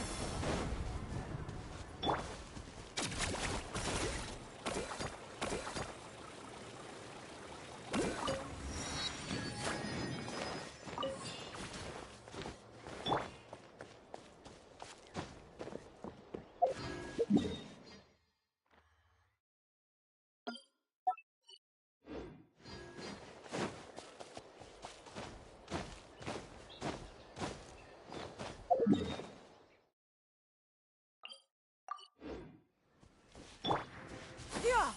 Skyward! Scatter!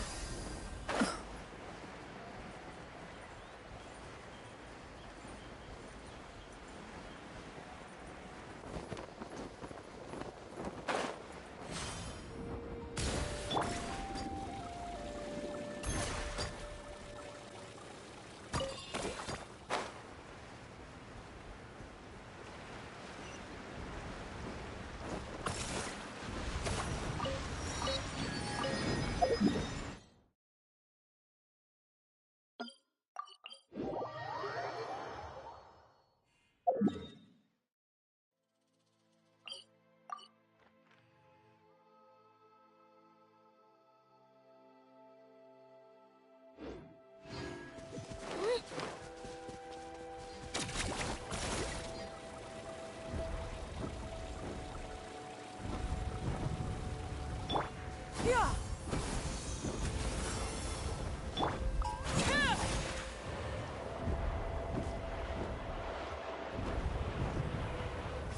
Yeah! Scatter!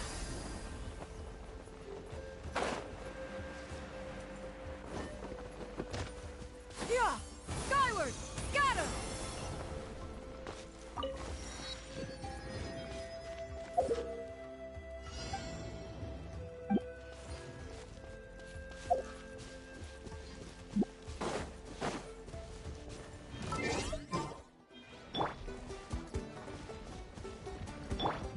Shower me with praise!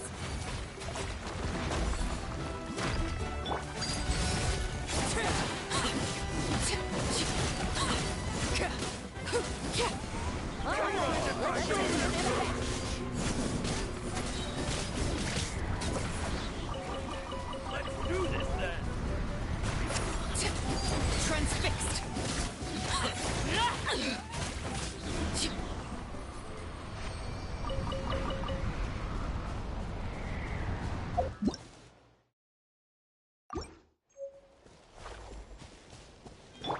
Yeah! Let's hope you put up a good fight. Everlasting as the moon. Overrule. Strike a pose! Let the world come alive! Seize the skies. Yeah. Skyward. Clear the area!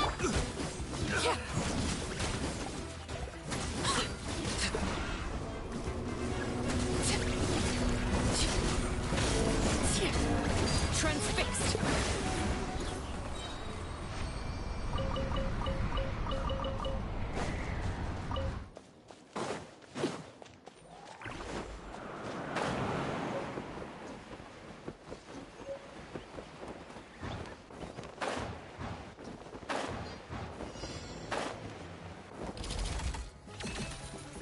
Shower me with the... Scatter. Laid bare. Witness my rise. Time to shine! Skyward. Scatter. This one is no weakling.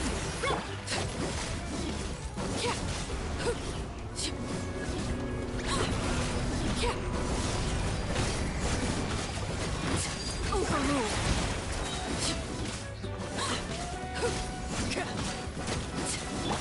Strike a pop! Come on! Show me your courage! Transfixed. Everlasting as the moon. Let my name echo in summer! Yeah. Skyward. Get back!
How dare you! Say cheese!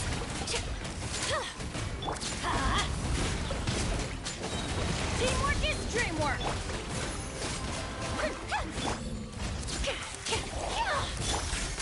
Hey there!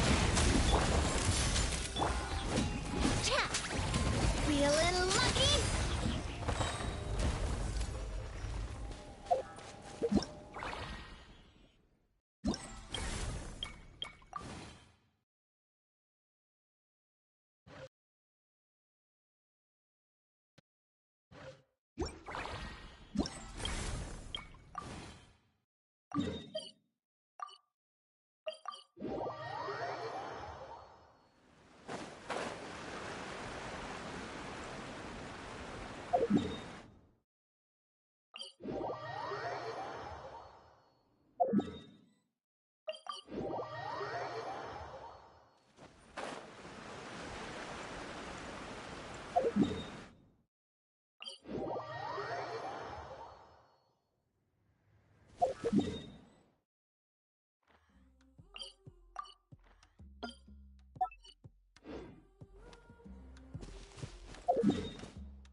to the map, Get away from me!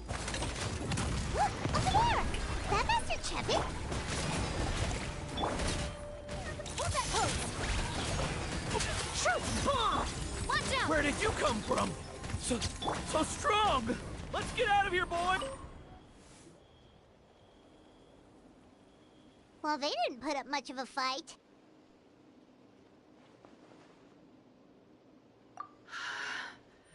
Thank you so much. Saved by the Traveler. Guess my luck's not too bad today. Sorry. Let me introduce myself. I'm Chevin, a gem artisan. I'm not usually this lucky, but maybe think she did, huh? I didn't mean to. But then, I discovered a new seam of volcanic crystal near the Umbral Needle. It's a large deposit and the purity is exceptional. I dug up a whole bunch of it and was getting ready to head back. But the phlogiston within the crystals attracted monsters. I panicked and ran up a narrow path to avoid them. But by the time I was in the clear, I ended up running into those bandits. You showed up in the nick of time. If the situation was so dangerous, why didn't you just drop the crystals and run? I left most of them behind, believe me. I only kept the purest chunk. I have to bring it back no matter what. For Tlasoli and poor little Nachka. Ah, right, you wouldn't know. That's right. Or, well, she used to. Because of her daughter. Poor Nachka, even as Nachka's illness grew worse. Tlasoli never gave up. Like a torch in the night. She was determined to burn bright, even as darkness encroached from all directions. Still, all's well that ends well. Thanks to the doctor's medicine and the Great Spirit's protection. Her condition has been slowly improving ever since. She's still weak, of course, and has to recuperate at home. But she's well enough to write letters already. She often writes to Shilonen, apparently. Her dream is to become an ancient names forger, just like her mother. Her birthday's in a few days, so Tlasoli asked me to find a pure volcano. Yeah, talk about an important chunk of ore! What a nice gift! Paimon hopes it helps her feel better. I'm sure she and her mother appreciate your well wishes. All right, let's head back. I'm sure Emish is worried sick. Actually, why don't you come with me to visit Tlasoli tomorrow? It's all thanks to you that I managed to bring. You deserve a reward for helping us protect something so significant. That's right! A good mood makes for... And of course, we... wouldn't say... Don't worry. Something... But I'll let Tlasoli tell you what it...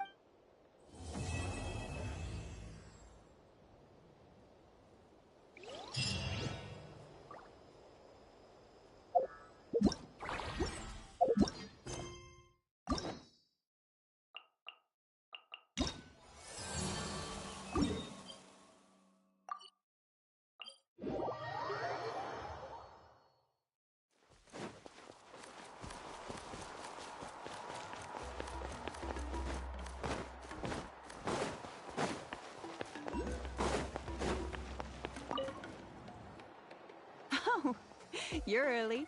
Looking forward to your gift? That's right. Nachka's been so sick, and Tlasoli had to give up what she loves. Things might get better, but they could probably still use some cheering up. I've already asked someone to swing by and let Tlasoli know we're coming. She's probably made all the necessary preparations. Let's go then. Do you mind watching the story, Mish? I'll be right back.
here we are. Nice house, right? Give me a sec, I'll go knock. Flasoli! Open up! They're here! Flasoli? That's strange. Huh, the door's locked. But she shouldn't be out at this time of day. Hey, Nechka! Nechka! What if something happened to the two of them? What? Let's not overthink things. They were doing just fine the last time I was here. Nechka was sleeping soundly in her room. Still, I told Tlasoli we were coming. Maybe she had to take Nechka out to... Hey, what's that over there? Looks like a Tapetlosaur nest. That's right. Tlasoli has a Tapetlosaur companion. If I remember right, its name is... Iengu? When she was still in the forging business, she'd often have Iengu help with some digging work. But since Nechka fell ill, she hasn't let it dig much recently. Wait a minute. What the... This place is a mess! Whoa, look at all these broken boxes! Something... Oh... Alright, I'll just... How is it that every single time Emish tells me not to go someplace dangerous, I end up running into danger? It's like her words have some sort of power over me. Maybe it's the Wyab's doing. The tracks ended this cliff. Could the Tapetlosaur have climbed up the mountain? Let's head up there and see.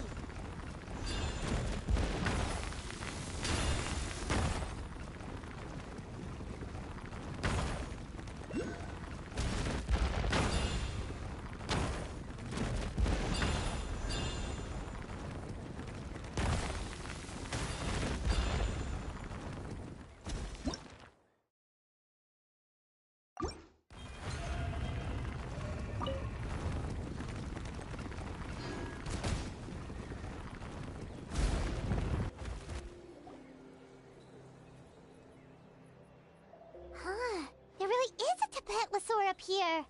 Might not be... Hey, Traveler! Paimon! That's Chevin's voice! Come down, quick! Tlasoli's here! Huh? We just got up here and Tlasoli's back already?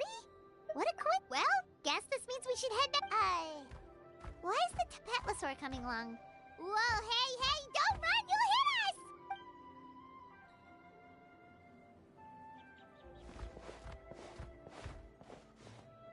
Iengu, come here. Are you being naughty again? Oh, that's a good Saurian. Oh, you must be hungry. Sorry. I'll whip up something for you later. All right, run along and play now. I'll come along in a sec. Sorry, you two. I was waiting for you at home when Nechka... Well, she snuck out and ran off by herself. She said she just wanted to pick some flowers for our guests, but she ended up getting lost along the way. Luckily, I managed to find... Yeah, Chevin told us she was just starting... She's still very weak. The shock and the cold winds certainly didn't help, so she ended up with a slight fever. But it's nothing a good night's rest can't fix. That said, she won't be able to meet you today. Don't worry about it. We know she's still recovering. Chevin told us how serious her illness was. Her health definitely comes first. We were just dropping by to check on her. Yes, and to run away from eating her vegetables. She's a fast one, that's for sure. She jumps over chairs, hides under the table. Seeing how she is now, that's a... Hey, cheer up. We do appreciate that she tried to welcome us with flowers. Anyway, Tlasoli, about the thing I was telling you before. Yeah, what did you get us? Well, it's a blaze gem inscription. I made it from the purest ore, so it's almost completely resistant to erosion. The techniques used to make it are all rooted in ancient name forging. Don't say that or the Wyab might smite me. When I first made one, but then Chevin suggested using the crystals to make a special... Blaze gem inscriptions made by an ancient name artisan, engraved with words that never fade. Quite the sales pitch, don't you think?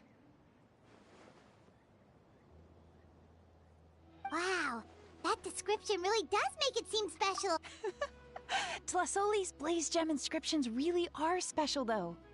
word of mouth isn't always reliable. As information gets passed along, it becomes incomplete, forgotten, and sometimes even distorted. But the words inscribed on these crystals will stand the test of time. The inscription will never deteriorate, and the meaning will never get twisted. It's the perfect gift for a dear friend or significant other. You could even pass it down to younger generations.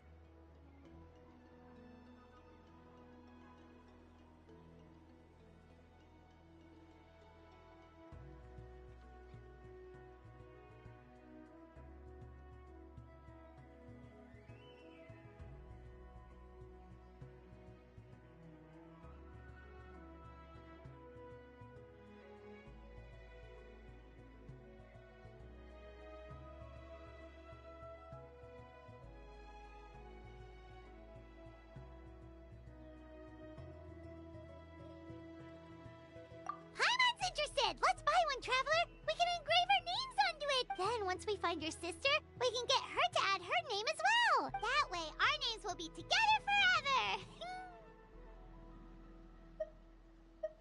You deserve it.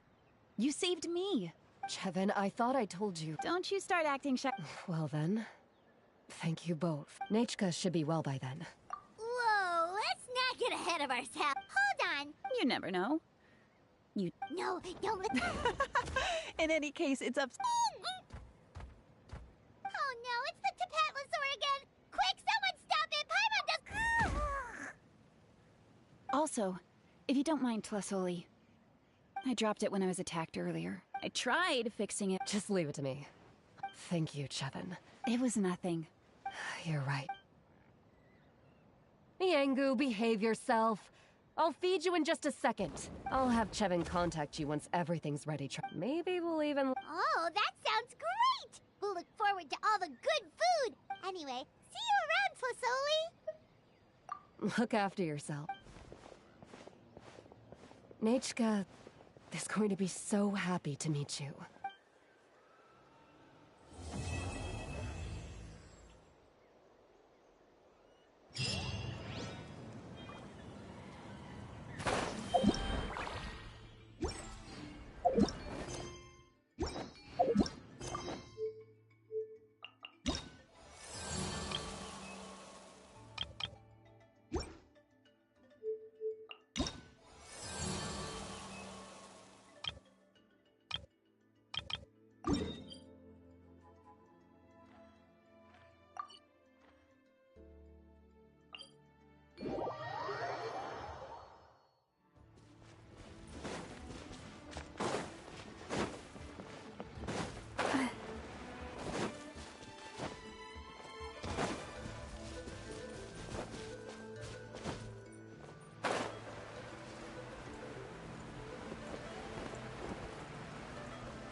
Are you here to help find the baby Saurians?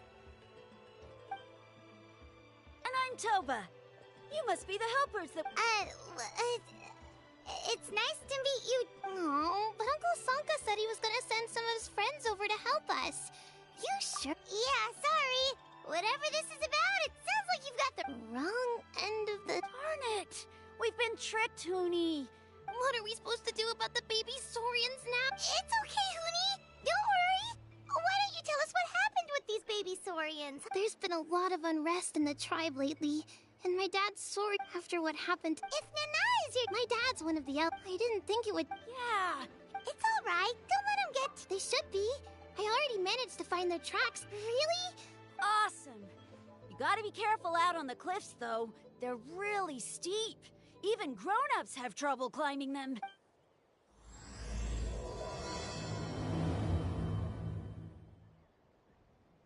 Rooney said the baby Saurians are on the cliff, so let's find a way up.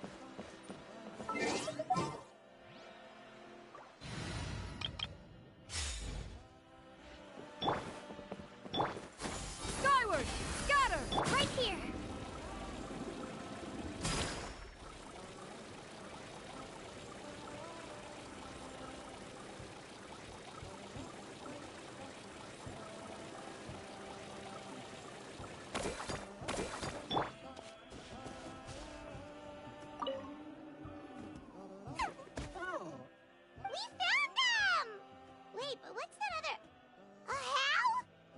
Well, if it isn't the gruesome twosome who wormed their way into our servant circle of friends.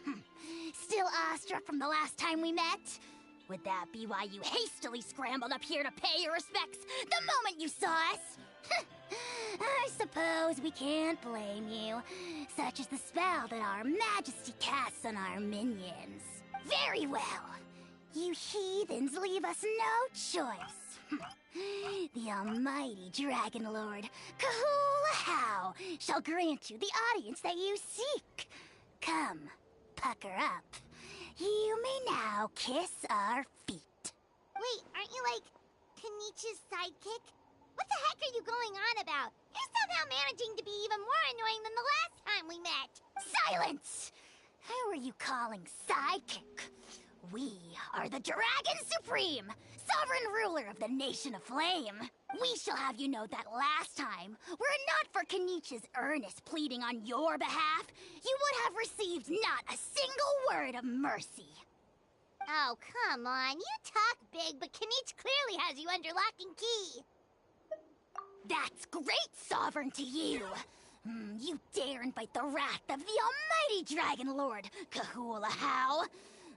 You will burn in turn fire for 1,000 years for your blasphemy.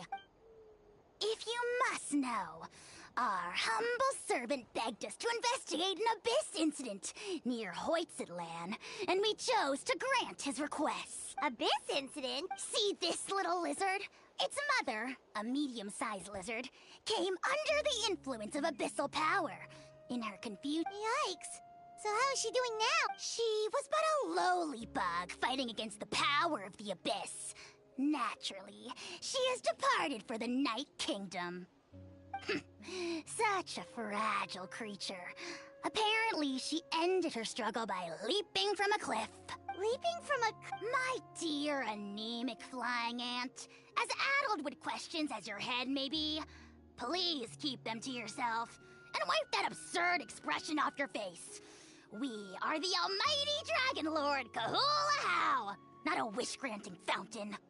Anemic flying ant? You... Just you wait. Two can play at the ugly nickname game. We sense a faint abyssal energy. An evil sorcerer must be lurking nearby, but they are well hidden. If you encounter any suspicious outlanders, be sure to give them a robust interrogation. Suspicious outlanders? Ha! How dare you cast aspersions on your ruler, heathen! You're just lucky that our servant has such vile taste in friends! Otherwise, we would beat you black and blue, and then purple, then black again! If you're not here to kiss my feet, then get out of my sight. Do not impede the work of the almighty Dragon Lord, Kahula How! The potty mouth on that guy! Paimon is furious! Still, good to know about the abyss threat, huh? Wasn't expecting that. Let's not get sidetracked.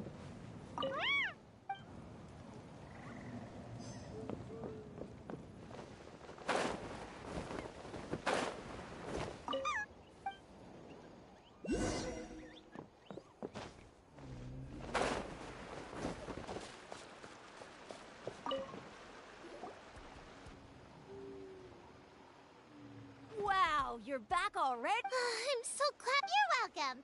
You're not from Natlan, right? Because your clothes look different than ours. Oh. Hey, you must be tired after all that climbing. Yeah. By the sound of it, Glasses guy wasn't from Natlan either, right? Uh-huh. Well, his clothes sure weren't. You know what? Now that I think about it, really? Maybe he was the suspicious outlander that Ahau mentioned. Sure, if you're interested. Oh, let me think.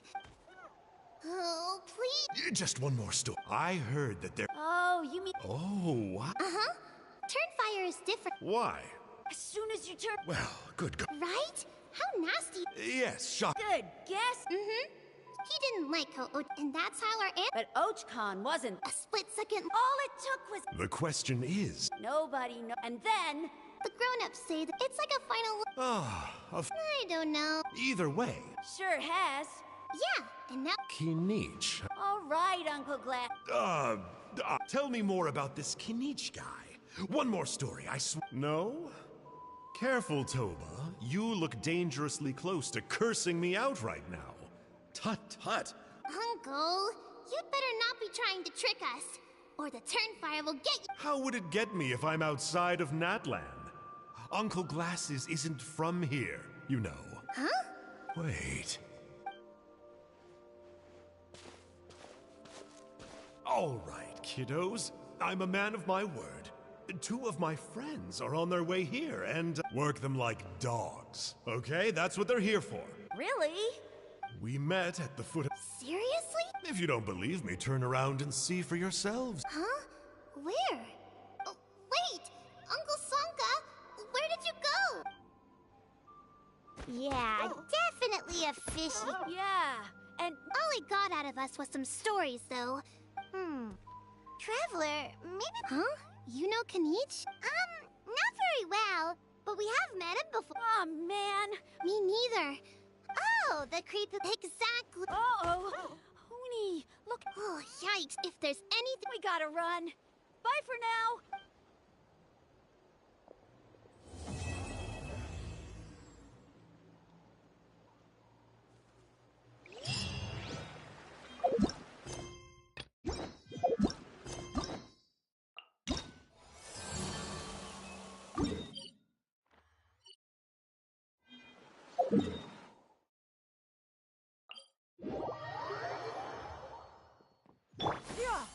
Skyward! Scatter!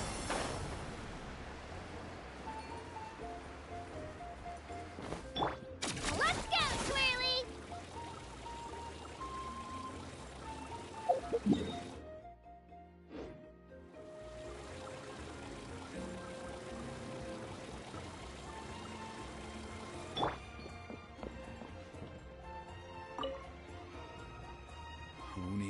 It's okay. Kind.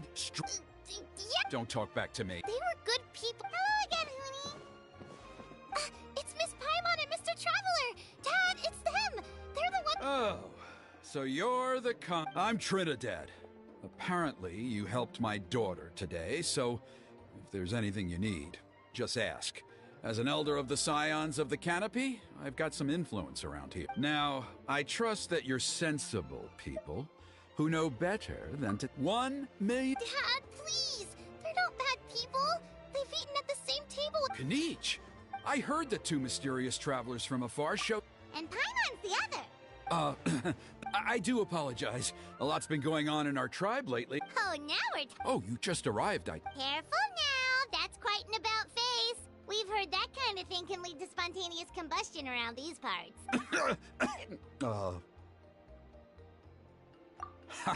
My dear traveler, you are very perceptive. Go inside now, Hoonie. Dad's got some... Okay. Look after Mr. Traveler and Miss Paimon. They're very special. Well, we'll hear you out, but we can't... Well, for many... Burkina was... They were victorious. Normally, Yumkasor's... Oh, that's right. The Abyssal... So, besides the ceremony, another important part of Turnfire Night each... However, Abyss-related incidents... Only 5 months... Has he woken up? He has. Also, he attacked and wounded my companion, and... We heard. Yeah. Anyway, right now we're... Of course. Oh, you... Yes, an exceptional ceremony? I'm not the one to use... Oh, and don't get... Yeah, Paimon has to...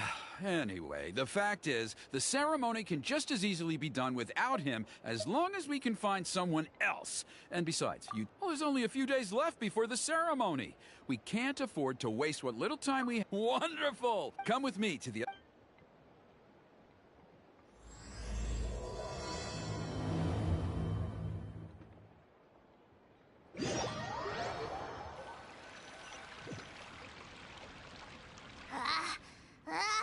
Achoo! Curses! Who dares insult the great Kahul Ahau behind his back? Oh, great Kahul Ahau, bless you. Shut your filthy mouth, worm of the abyss! Your putrid words defile the air we breathe. You make the almighty Dragon Lord, Kahula How, sick to the stomach. Speaking as a member of the Abyss Order, that's music to my ears. Exactly the kind of reaction we're going for. But on a personal level, I gotta say, it's pretty hurtful. Ugh, never have we heard such brazen blustering from someone who is inches from death. Up yours, Four Eyes! We spit in your face! Okay, well, that I am at a loss to explain. How do I manage to stay so chirpy and cheerful? But I digress. Mr. Kinich, I admit it, you, sir, are a legendary hunter. Still, the only reason you caught me is that I was reluctant to run away. You see, I'm very interested in the lore of your tribe. Kay? Is that it? Kay? Aren't you intrigued to know what it is about you guys that prompted a visit from the Abyss?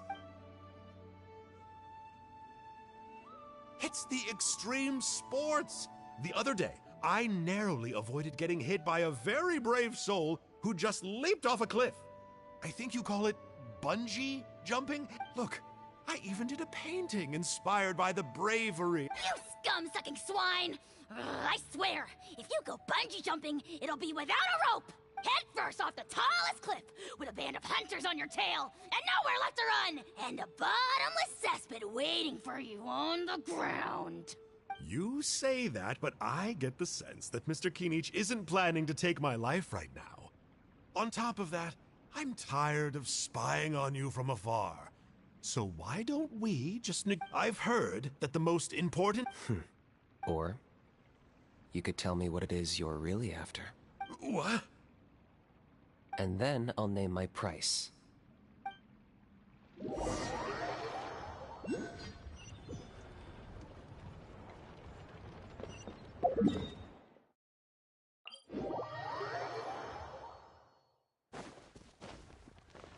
Yeah! Scatter!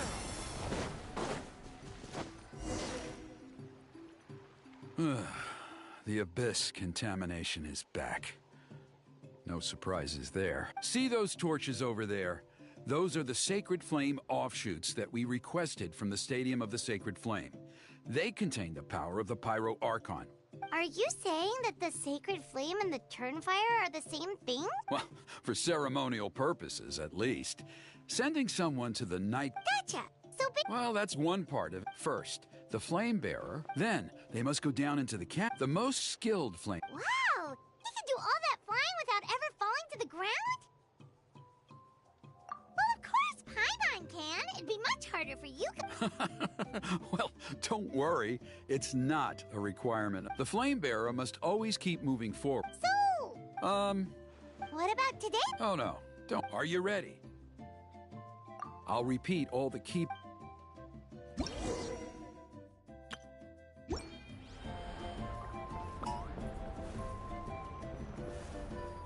Alright, let's use this kindling to complete our mission. There's abyssal filth over there. Let's burn it away with the sacred flame.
Yoo-hoo! Let the world collide!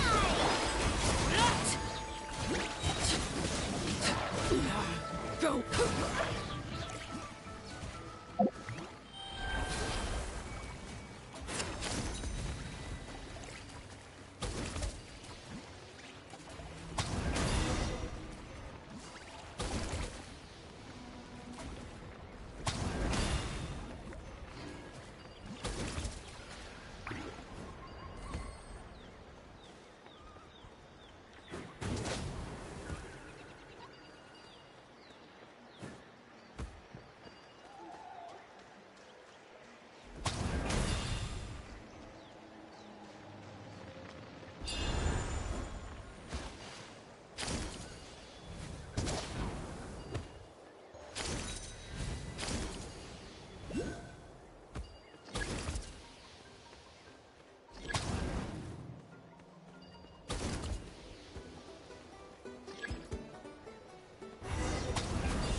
Should be all the Braziers. Let's regroup with Trinidad.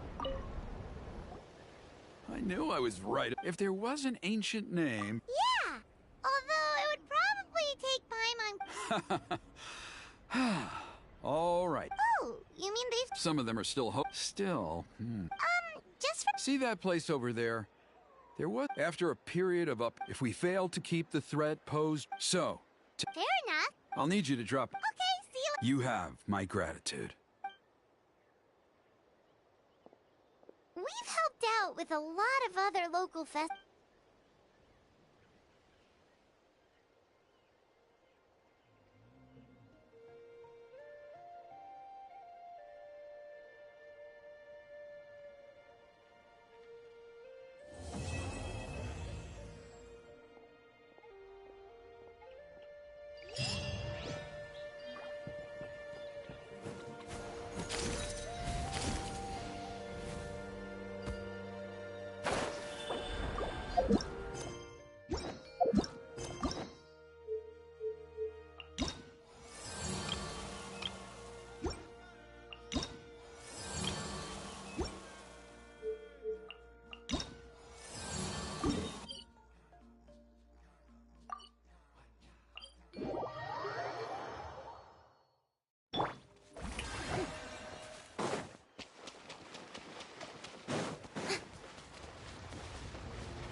Wow, what an amazing view!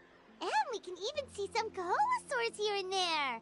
Hey, why don't we try to get a picture with one or two of them in the wild? Well, they're so cute. Huh? What's happening up... Help! Somebody help us! Ah! Wild Kaholosaurs are actually biting people! Yeah, we can save those for later. We can't just stand around.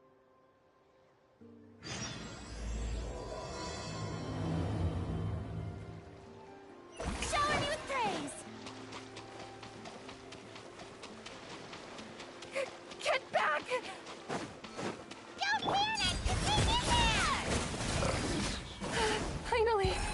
Someone's coming! Please help us!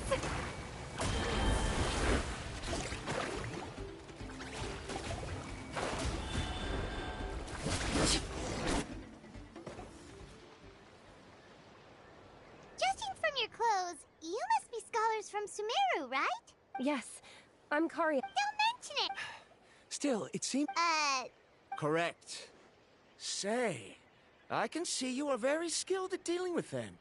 Do you think you could use me as live bait to help us capture one? Apologies. Varandra has been hyper-focused on his research. So please, don't be too hard on him. Oh, no worries. But why did you approach approach a whole group of wild Kaholosaurs, and what's this talk about capturing them? Paimon's pretty sure that's not— I'm sure we must look very silly. The fact of the matter is that we're searching for a mysterious island from a certain legend. Approaching them without... A mysterious island? Yes. There... Are you certain you two won't consider my proposal to capture one? Some proposal? There's no way we'd be willing to use a person as live bait! Then I suppose discussing it any further will just be a waste of time. Oh, all right. You did rescue Karia and I just now, and I suppose I should express some gratitude. Thank you very— A little awkward, but— We should move on, Karia. Yes. Thank you again. My apologies. Brumja really doesn't have the... That's all right.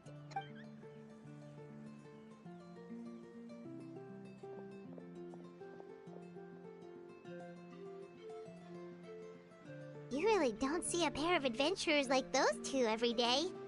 But anyway, Paimon's really curious about that mysterious island that... Yeah, who knows? There might be treasure! After all the amazing places we've explored during our adventures, finding some mysterious island should be a walk in the park for us. Oh, you're right. Time's ticking, let's get... But the real question is...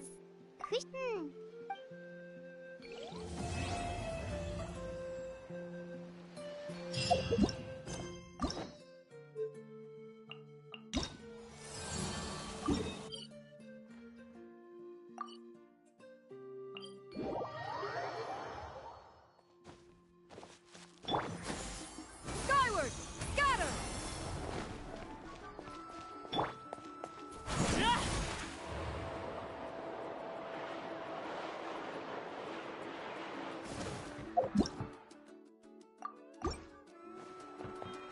Yeah! Skyward! Shockwave!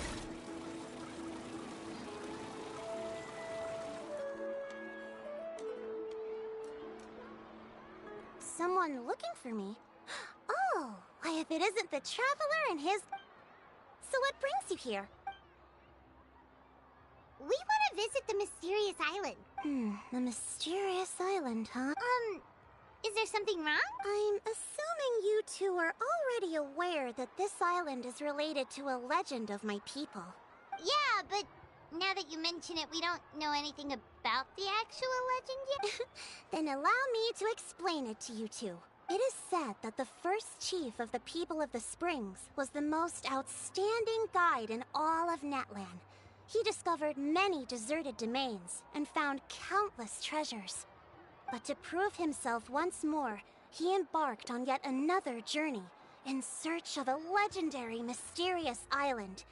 He endured many hardships along the way, but he persevered and managed to reach the destination. The island emits a golden light where countless treasures are buried. But instead of claiming the treasures for himself, he left behind a trail of clues that lead to the island. Since then, many people from later generations have undertaken the challenge of finding the island. After all, to find the island is to find riches and glory. Oh, that makes sense! So could you tell us how to get to that island? Oh, Paimon gets it! This is like a big secret for the people of the spring, so you can't just tell anyone. On the contrary, it's quite the opposite. The legend and the clues needed to find the island are all already known to the public. Oh! Well, then what's the problem? Well, I'm willing to answer your question in exchange for a favor. What do you think? Sure thing! But what do you need us to do? Then you have my thanks. Allow me to tell you some details. I'll be honest, there are some among the tribe who are of rather base character. Not long ago, I received a report that a few of them were working together to scam visitors. As the chief of the tribe, I was very ashamed to hear of this. It's really hard to believe that could happen. They are targeting tourists who wish to visit that island. According to my sources, they would trick tourists into believing they are trustworthy guides, before luring the tourists into spending a fortune for the sake of reaching the island. They run a pretty sophisticated operation. They would always claim the scammed money is some kind of legal travel expenditure, so it's hard to use that to directly convict them. So, I was hoping to find someone who could approach them and pretend to get scammed.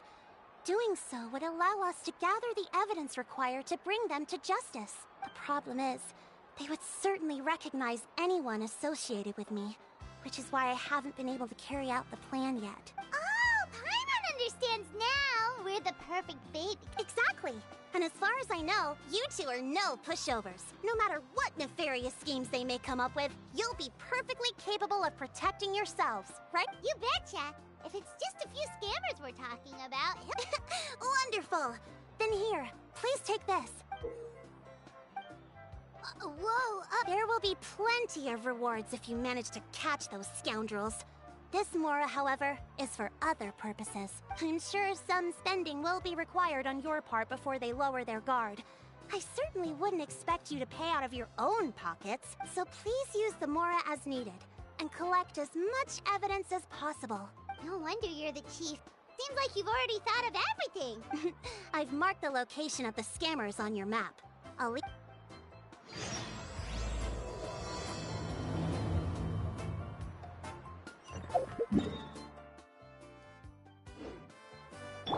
Yeah! Skyward! Scatter!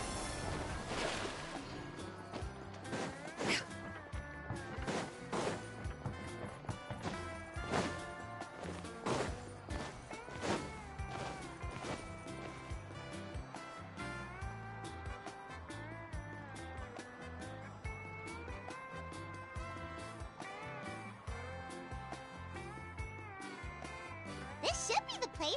Now let's see if anyone around here looks like a scammer. Oh, right. We should pretend we are innocent tourists with no idea about what's going on. But good idea. Speaking of which, Paimon's dying to know what kind of treasures could be buried on the mysterious island. Wonder if anyone's ever really seen them before. Ah! Are you two visitors from afar looking to visit? Who the... Oh, looks like we managed to lure them out already. Oh, pardon, is something... I just happened to... Hello, Paimon... In that case, Uh-huh. as the legend be that as it may, but you are in luck. Allow me to tell you the purpose. Please, there's no need to worry. This was... Although the legend and the only guides bestowed with... Huh.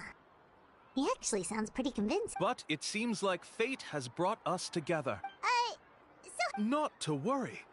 I don't intend to charge. So you'd be working... For us, people of the Springs, guiding... Smooth.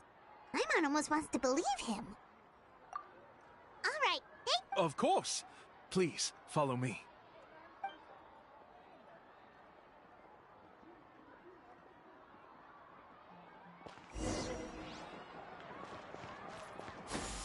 Skyward!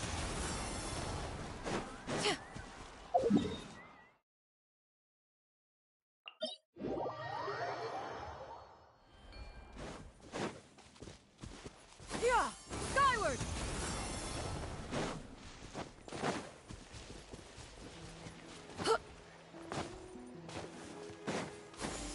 Skyward!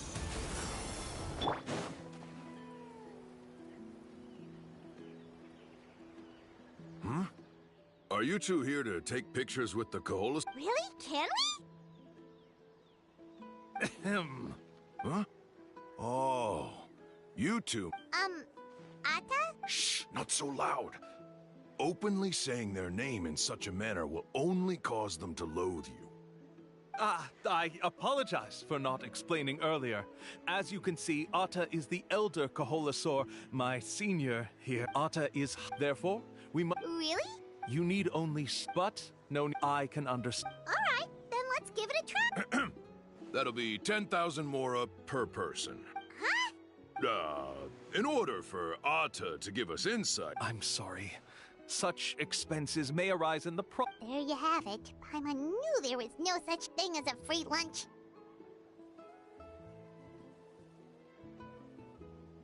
Oh, Paimon has an idea.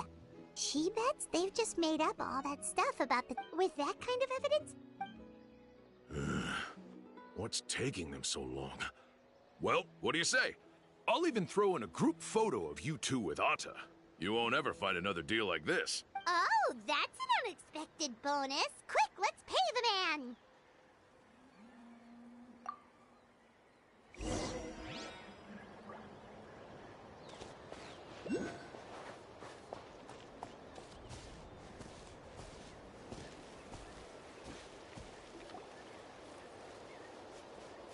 Whoa, Atta really didn't try to bite us at all. You can also pose now if you'd like a photo together. Okay.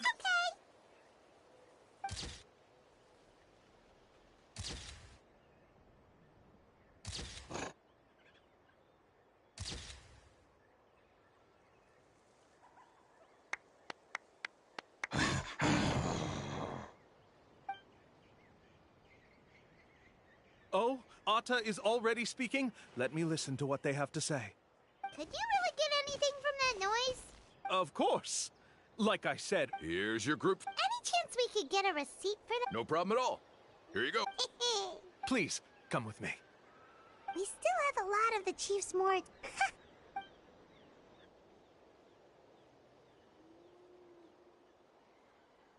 These guys are going way too far. He keeps coming up with some far-fetched reasons to make us... With all the evidence we have now, we could bring him straight... But after handing over all that Mora, Paimon kinda wants to see if he'll actually take us to the island or not.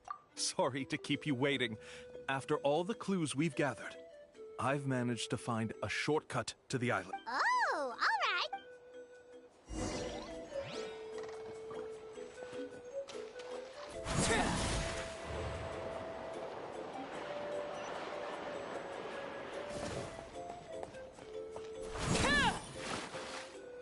This is the spot.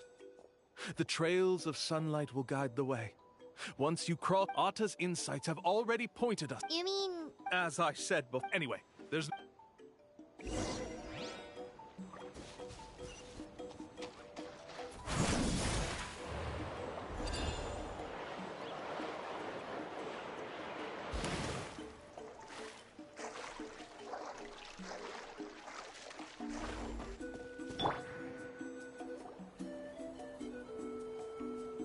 According to Atta's insights, this is... you... Yes, I've led you... Hold on! Are you serious? This is supposed to be the island? Then what about the treasure? And look at these wooden signs and artificial lights! Even we can tell it's fake! All that stuff about treasure is just part of the legend. Huh. We were commissioned by the chief of the people of the... You sure? Then what's written on those receipts? Huh. Let's see. Huh? I took you all this way just to buy enough time for the handwriting to disappear. Even if you were to go back to the people you paid, you'd only find that they were using fake names, making them impossible to track. You want to report me for scamming tourists? Then be my guest. I'll just say that I'm being falsely accused. With that settled, I'll be going. I knew he's trying to get away!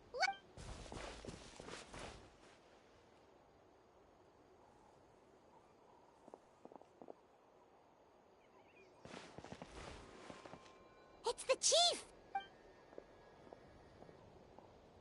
What's the chief doing here? I had dispatched others to secretly trail you. Thanks to you, we can finally convict him of scamming people. Convict me? How? They don't have any evidence against me. Even as the chief, you can't just level... Sorry to say it, but he got us. We lost all the evidence we had. Not to worry. Let's search him first. Hey, what are you doing? Keep your hands up! Yes, I see the mark. Looks like you already split the Mora before you let them here. What do you mean? The Mora that the Traveler and Paimon were using today were all provided by me. They all have a special mark on them. You... So, there must be an explanation why the Mora that should have been theirs ended up in your... There are no receipts to prove that any transactions took place, and you yourself just denied that there was a scam. So did you then take the Mora from them by force? Take Mora from others by force? Oh, that's it. We have witnesses standing right here. Fine. Yes, it was all... Woohoo! No wonder you're the chief of the tribe. I still don't understand how so many people have been getting duped by them. You need only stop and think for a moment to see through the whole thing. If he claims to be able to find a shortcut to the mysterious island, then why hasn't he just gone there and claimed the treasure for him? That's a good point. I can answer this question along. There is no shortcut to the island. And most people don't. If you don't meet this single condition, then even guides from the people of the springs, which is exactly why, even though the clues to the mysterious island are open to the public, There's a requirement? Let me ask you something first. What do you think a real journey to the mysterious island should be? It should probably involve overcoming a lot of hardships with your companions before witnessing some breathtaking sights, uncovering a really touching story. Oh, and scoring some super cool treasure at the end. And therein lies the key point. Overcoming hardships. It's said that when the legend, therefore, so that, from what I can spot, that's true. But don't feel discouraged. I believe that whether it's remote, and let me tell you a secret. The elders once told me that beneath these very ruins lies a way to reach the sky. Yeah, thanks for that. But knowing us, we don't give up so easily even when a place is supposedly impossible to visit. Oh, I can understand. I won't stop you if you're still interested in finding the island.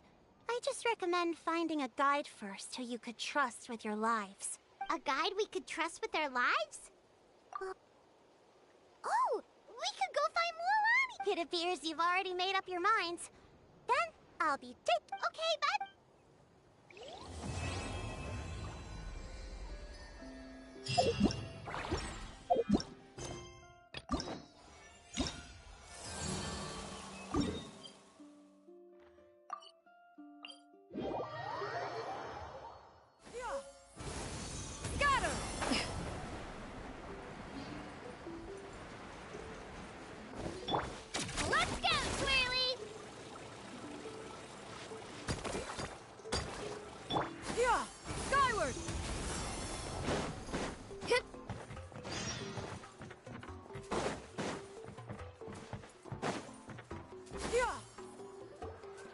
Sorry, we don't carry any black swimming floaters here.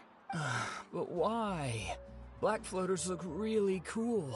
May I ask whether you've had some bad luck lately? Well, yeah, sorta. The last pair of black floaters I bought ended up getting bitten by Koholosaur. I nearly drowned. Which is why I want to buy I knew it. I specifically asked an expert from the Masters of the Nightwind about this once. Black floaters bring bad luck. Really? Also, have you by any chance become a mosquito magnet? Or found yourself overheating? Maybe even suffering a little heat? Yeah, that's exactly how I've been feeling. In that case, I'd recommend either pink or blue swimming floaters. According to the experts, bright colors can not only lift your mood, but also bring good luck. I'll even offer you a discount if you'd like. Just see it as a way of celebrating your luck taking a turn for the better. You'd really do that? Then I'll take one. You got it.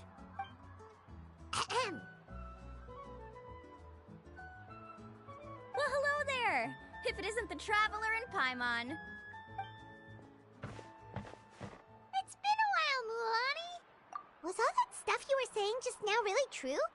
Of course. I know a friend who nearly drowned once, but because she was wearing blue floaters, a group of Koholosaurs came to the rescue and brought her back to shore. Whoa! But let's get back to why you're here. Are you looking to buy some water sports products? Come on, don't be strangers now. I can give you whatever you need. You are guests here, after all. It's only natural for me to give some gifts to you. No, we actually came here to ask you to be our guide. Well, you've come to the right person. So, where do you want to go? We want to visit the mysterious island from the legend. A trip to the mysterious island? Oh, Do you have any concerns, Mualani? I assume you're already aware of how difficult the trip will be, right? Yep, your chief has already made that pretty clear. But with our adventuring experience and with you as our guide, we'll definitely be able to reach the mysterious island. Then I'll have to explain some things to you first. I learned all my skills as a guide from Uncle New, and he's the best guide in the whole tribe. But apparently, even he has never successfully reached the island. With a good guide to lead the way, a journey should usually be fun and pleasant. However, going to the mysterious island is different, and I don't know if I can guarantee that. But since it's you two asking, I definitely won't refuse. It's just my duty as a guide to explain these things before I officially agree to go on the journey. Paimon thought this would be a piece of cake for you, but it seems like we're actually asking a lot. Paimon will feel really guilty to make a friend go through a bunch of trouble just for the sake of finding some treasure. Mualani? Whoa, what's the hurry? Come on, what are you waiting for? Kolo just got back to the tribe. I heard he found another underground ruin full of treasure. Oh, Kolo's back. Who's Kolo? Oh, he's currently ranked as the #1 guide in the People of the Springs. Besides the tribe's first chief, he's the only other guide who's ever made it to the mysterious island. Really? He's always out and about, so we don't get to see him often. Sounds like this is quite an occasion, though. Let's go check it out. Let me put up the closed sign first. Okay, come with me.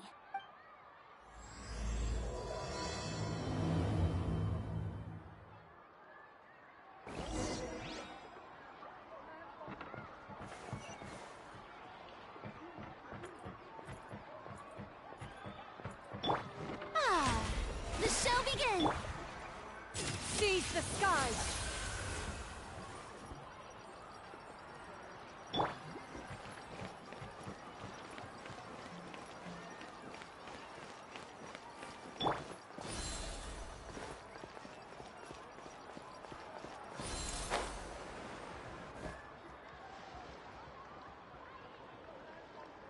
The crystals you asked for can only be found in caverns deeper than 500 meters underground. Here. As for the people you asked me to take along, they almost all got lost in a cave. Out of my sense of duty as a guide, I brought them all back. Next time, just save the trouble and let me go alone. Indeed. Well done. No wonder he's the best. I wouldn't dare to go more than 200 meters down into a cavern like that. I wonder how much he made this time. Whoa, it really does sound like a super amazing guide. Do you think you could get some pointers from him, Mualani? Who knows? Maybe he could save us some trouble on our trip to the mysterious island. Ko'olo always treats his experience like trade secrets. He never tells anyone anything about being a guide. Oh, okay. But one day, I'll also be able to reach the island. That's him, right? Do you really think you'll be able to get his help? Allow me to do the talking. You must be the top guide of your tribe. I have a commission that I hope you'd be willing to consider. That guy sure looks familiar. Oh, they also wanted to go to the mysterious island, right? Seems they finally realized that they need a guide. A commission? Since you've obviously heard about my abilities, have you also happened to hear about my rates? If you're not intimidated by the price, then we can talk. Yes, I've looked into everything I need to know. As long as the trip is a success, then the commission fees won't be a problem. Oh? And where is it you want to go? The mysterious island. Just as Paimon thought.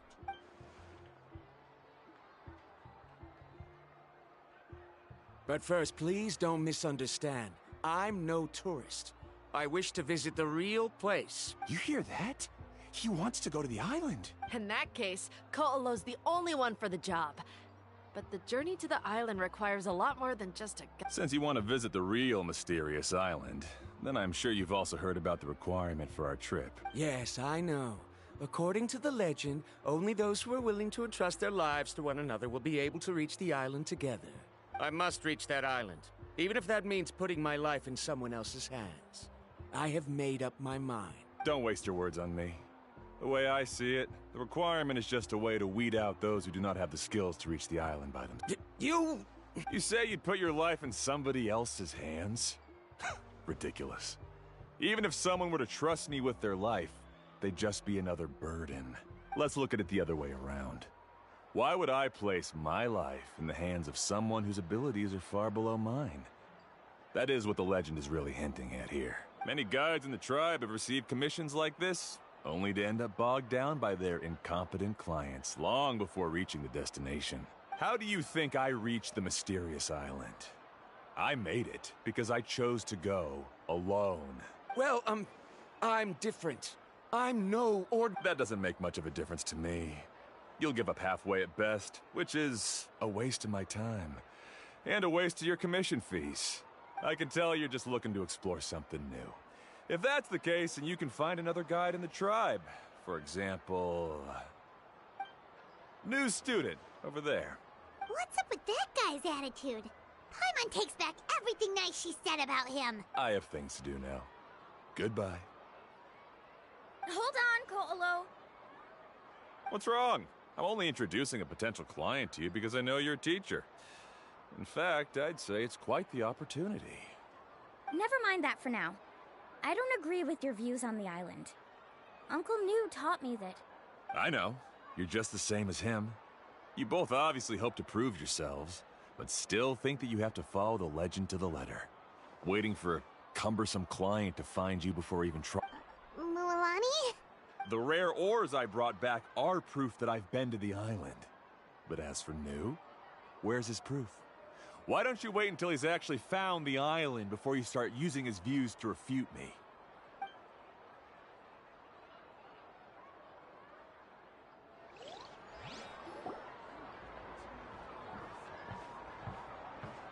I'm really sorry. I just wanted to take you to see what the excitement was all about. I wasn't planning on getting into an argument with him again. That Ko'olo seemed to harbor some kind of grudge against you, Mualani. Or maybe your teacher. I know. Quite an impressive achievement for my teacher, huh? Even the best guide in the tribe can't stop talking about him. Oh, Paimon thought you'd be more upset. Of course not. Uncle New has also argued with Ko'olo before. I've already heard the same words several times now, but it's hard to prove anything to him unless you've actually been to the island. That's right. It's just that I've always seen the journey as something super important and not to be taken lightly. I was really surprised when you asked me to be your guide today. After telling you about all the dangers with such a serious face, I didn't make you think that you're causing me trouble, did I? Actually, Paimon did think about taking our invite back. No, please don't do that. Actually, that is also a part of what Uncle New taught me as a guide. The difficulty of the trip is the very first thing that needs to be clearly laid out to the group. If you want a chance of reaching the destination together, you must first reach a consensus on the amount of effort that will be required. I always felt that my teacher is no less skilled than Ko'olo. But Uncle New has never been to the island, so Ko'olo always uses that to push us down. So, as Uncle New's student, I've always wanted to complete the trip to prove his skills. It's a pity that I've never had the chance. But don't you have that chance now, Mualani? If you'd agree to be our guide, we're completely willing to trust you with our lives. With the help of the renowned traveler and his trusty companion, you'll definitely be able to find the mysterious island. Then you can come back and teach that Ko'olo a lesson. Oh, Paimon. Come on, bring it in. Aw, you're making Paimon blush. Alrighty then. If we're gonna go, we should start preparing right away. I've already had the plans for this trip written out for some time. Come with me. Oh, it's that scholar guy. Paimon almost forgot he was still here. Scholar guy? My name is Varamdra. Please. I didn't expect to see you again, Traveler in Paimon. Oh, and it's that lady too. Hello again. Excuse me, Miss Guide. Since we've been referred to you, would it be okay for us to join your journey? I'm Mualani. Just call me by my name. As for whether or not you can come along, I'm sure you've already heard the requirements. We've only just met, and I'm not sure you're cut out for this trip. The path to the mysterious island is a grueling one. Oh. I admit that after coming to Natlan, I've encountered many things outside of my field of expertise. It's understandable you're worried that we'll slow you down. So how about this? We'll set off with you as ordinary travel companions, and I'll pay you the usual commission fees. But we won't officially be your clients. In other words, you needn't shoulder the responsibility of being our guide. And even if something were to happen to us, your reputation as a guide won't be tarnished as a result. How does that sound? If you accompany us, then you are a member of the team. I could never agree to such a careless deal. Oh, don't tell me you think I'm the same kind of person as Ko'olo. So you still refuse? Fine. Karia, I'll put the more for the return trip in your backpack. Without a guide, the road ahead may be dangerous, so please don't follow me. Verandra? Now he wants to go alone? Why is this guy so obsessed with that island? Wait! Please don't do this in front of a guide. I can't let a tourist go on some dangerous journey all alone. Even my sweet mom would give me a harsh scolding if I ever let you do that. I'm so sorry for the trouble. Really. Don't say that. Although it'd be inappropriate to bring along two strangers I just met, there is another solution. How about this? Let's meet up tomorrow morning at the monument near the tribe's southeastern slope. I'll see you there. So you've decided to accept my offer? No. My plan is to use some of our time together to turn you from strangers into friends. The kind we can trust with our lives. That's your plan? Very well, then. Wonderful. On behalf of both Verandra and I, thank you so much.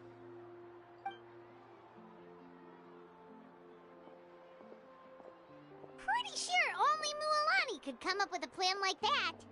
We need to get started on our preparations. Come with me.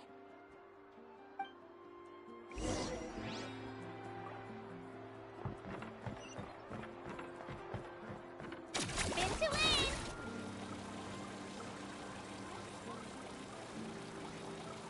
Yeah! Skyward!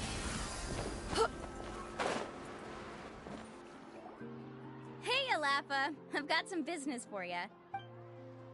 We've been over this before. The name's Yellowfath. I know. It's just that Lafa sounds so much cuter. Well, since you're the customer here, I guess whatever floats your boat. I need a camping tent with all the accessories. Only the best you've got. Another commission, huh? Just so you know, a full tent according to your standards is gonna be pricey. Is your client covering the bill? How much are we talking? Don't worry about the costs. I'll take care of it. Oh, but that's not right. Ahem. Let's make this clear, Traveler and Paimon. We're not working together like this is a hired commission, are we? Oh, no! We're traveling as close friends who trust each other with anything. That's what I thought. Honestly, I can be a little picky when it comes to camping equipment, and I don't want my friends to be paying for me. But don't worry, it's not that expensive. We're ready, Lafa. Your total is 200,000 mora. Isn't that still a lot for you, Mulan? Just imagine us in the wilderness, okay? We can either sleep out in the open, tired and weary, or simply spend a week's worth of pocket money and completely solve that problem. You call that a week's worth of pocket money? Are you rich, Mualani? That's not important. We still need to buy some equipment from another store. Come with me.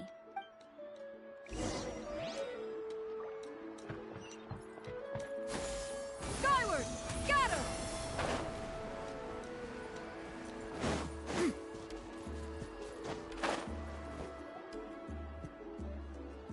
Afternoon, Uncle On. You call me uncle, but I'm old enough to be your grandfather, you know. Because you're still young, Uncle On. Hey, can you help me find something kind of rare? I can negotiate the price. What do you... All right. What are you looking for? A record player. Specifically, the kind that's convenient to take camping. Oh, that model is pretty rare indeed. I thought it'd be nice to keep it as a prized collectible in the shop. Uncle On. Just don't break it, okay? I'll even buy it back from you when you're done with it. Thanks, Uncle On. A record player? Does that mean we... Yep. And that's our next stop.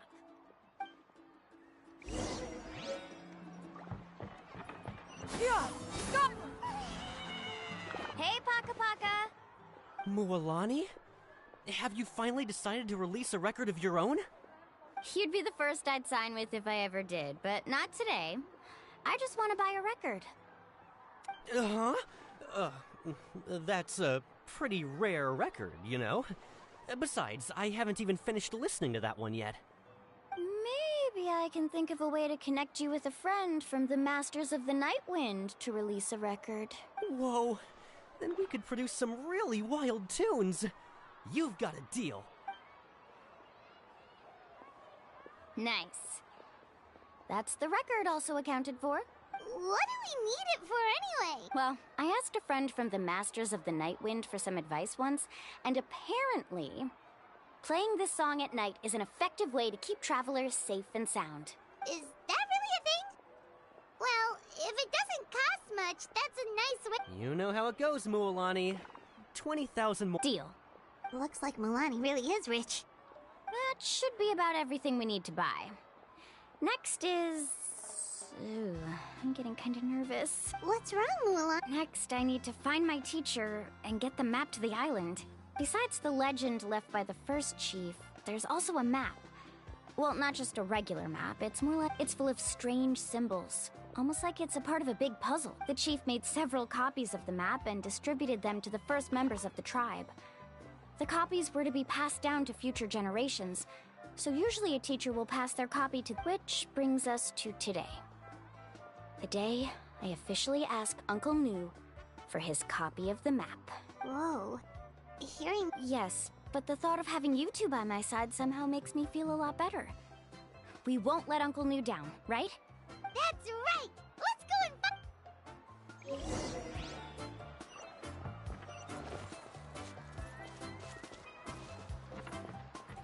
Yeah! Skyward! Shockwave!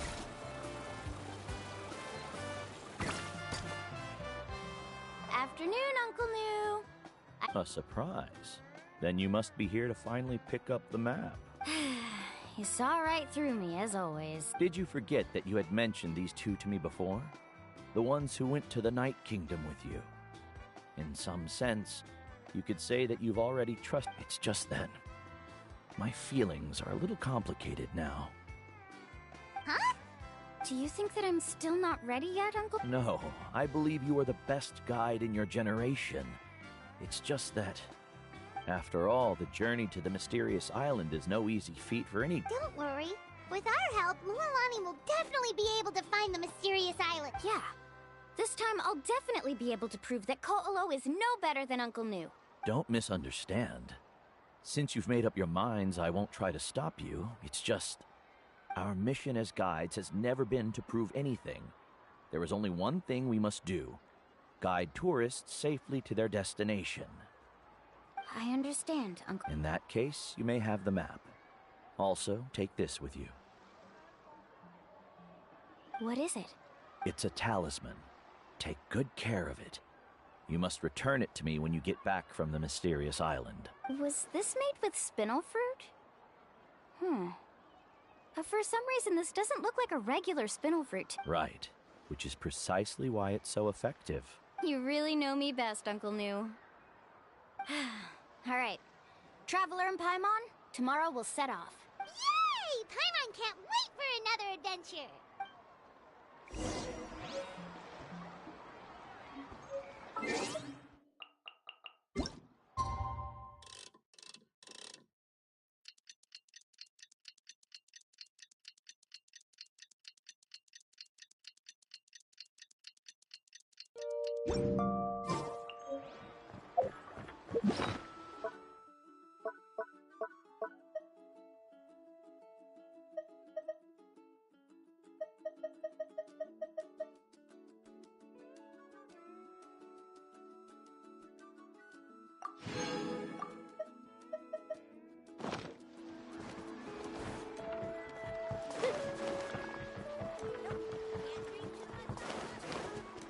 It's about time to meet up now. Let's head to the spot Mulamani mentioned.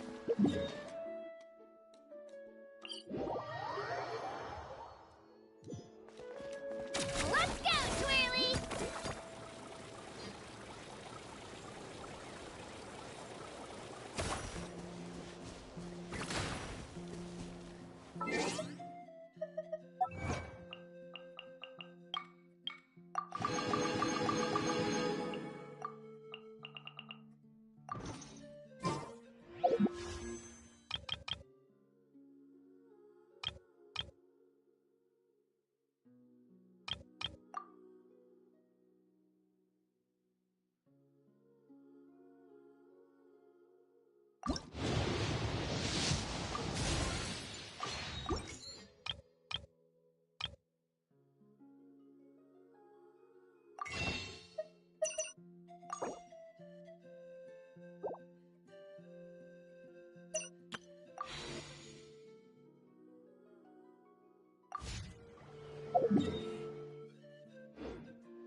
too! Good morning, you two. Morning!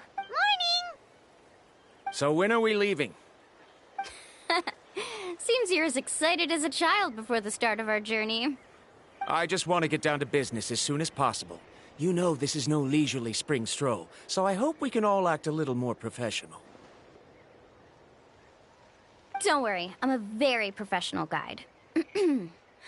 Our journey to the mysterious island has officially begun.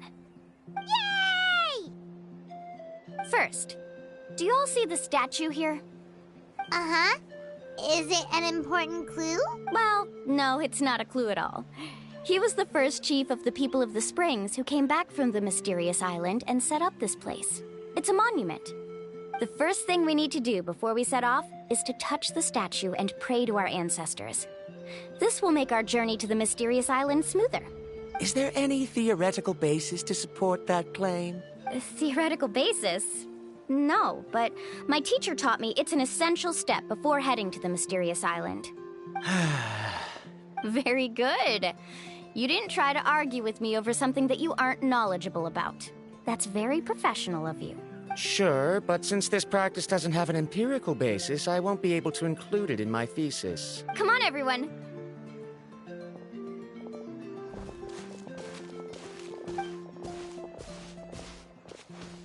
Greetings to my ancestors. As your descendant, I'm about to follow in your footsteps and witness your accomplishments. Allow me to depart under your gaze and return under your protective watch. It really feels like we're about to embark on a great adventure! Now, please get ready. We're going to look for the first clue. Speaking of which, where should we look for the clue? At a place where many gather. Like a party. Huh?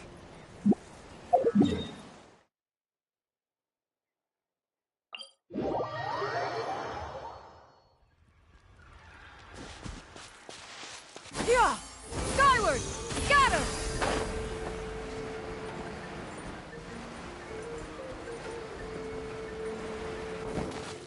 Yeah!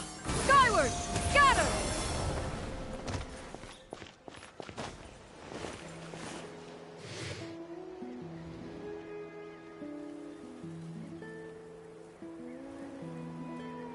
Wow, there are a lot of Kaholosaurs here! As expected, the first clue is related to the Kaholosaurs. When people from outside the tribe get a copy of the map, most can deduce that the first clue is related to the Kaholosaurs. But they often end up looking in the wrong direction. When the first chief created the map, he left a special mark for this part. It's a code that the tribe uses to indicate a herd of them. So it'll be impossible to gain any leads from just finding one or two stray Kaholosaurs. You're a real pro at this, Mualani. But according to the information I've been able to find, Kaholosaurs don't like gathering as herds unless it's to compete for the hot springs. So let me tell you a secret that only a guide from the people of the springs would know. It so happens that wild Kaholosaurs periodically gather in the valley up ahead. It's almost like how our tribe gathers together for festivals. Still, as soon as the season changes, the herd quickly disperses again. Unless you're a guide who's always running across Natlan, it would be very rare to ever witness such a thing. This is a thing? I need to note this down right away and include an explanation as a part of my thesis. According to what I've deciphered from the map, a clue is hidden deep in that valley. But to get there, won't we have to get through the herd of Kaholosaurs? We'll have to think of a way to sneak past without startling them. They're gathering together with their friends, so I'm sure they don't want to be disturbed. You mean we're going to have to walk through the Kaholosaur herd? That feels a little... Given we've agreed to work together, everyone should do their part. However, Karia has been attacked by Kaholosaurs before, so this isn't an ideal plan for her. But it shouldn't be a problem at all for me. Let's have Karia wait here, and I'll take over all the tasks that were supposed to be entrusted to her. No worries. We don't need everyone to go. We actually need someone to stay and look after the luggage, so we'll leave that to you two. Traveler, Paimon, please come with me. Is that so? Then that works out perfectly. And now I understand how much you care for your assistant scholar. Follow me and stay close.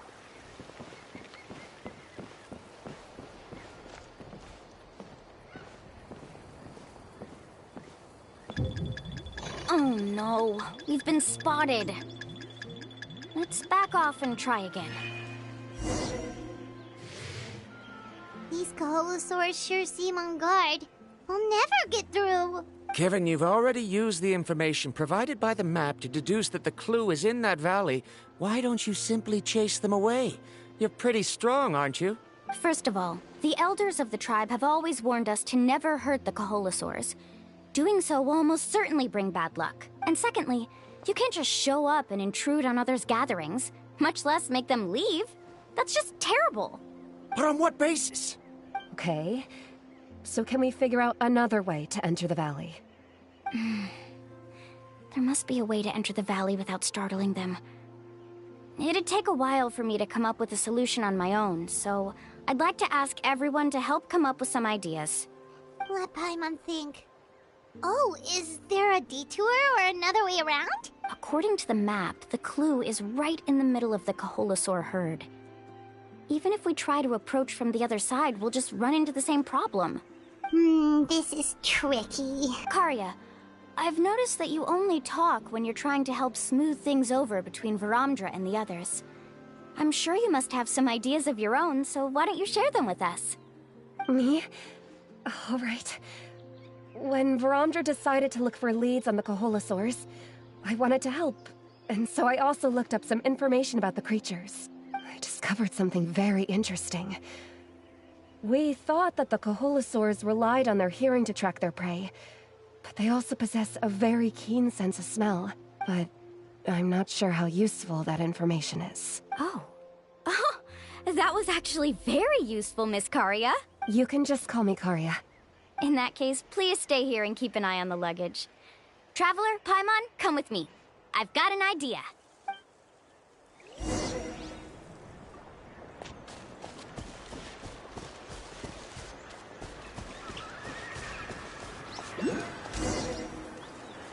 Found it!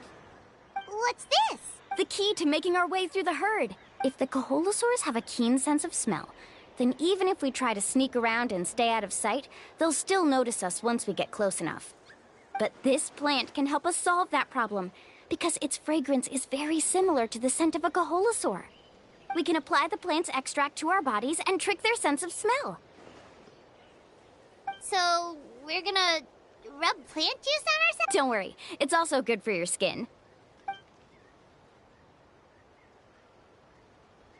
Oh, Paimon feels all wet and slimy. But this actually does smell like a Kaholosaur. Perfect. Okay, let's try to make our way through again.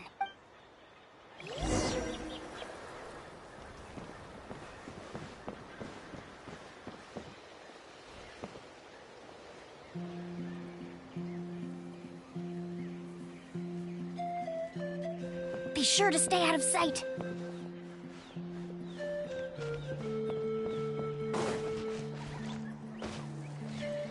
What's that sound? Careful! Oh, it's just a young Kaholosaur.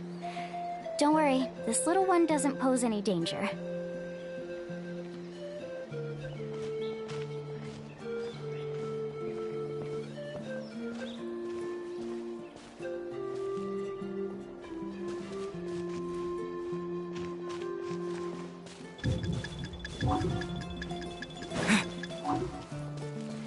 How could there be so many here? We can't get through! Oh, I have an idea. Wait here.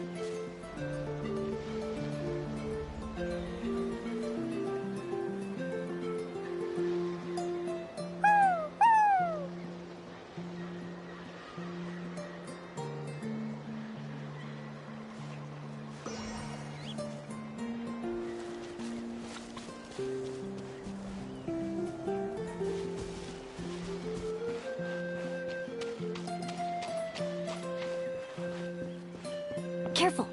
Don't startle them.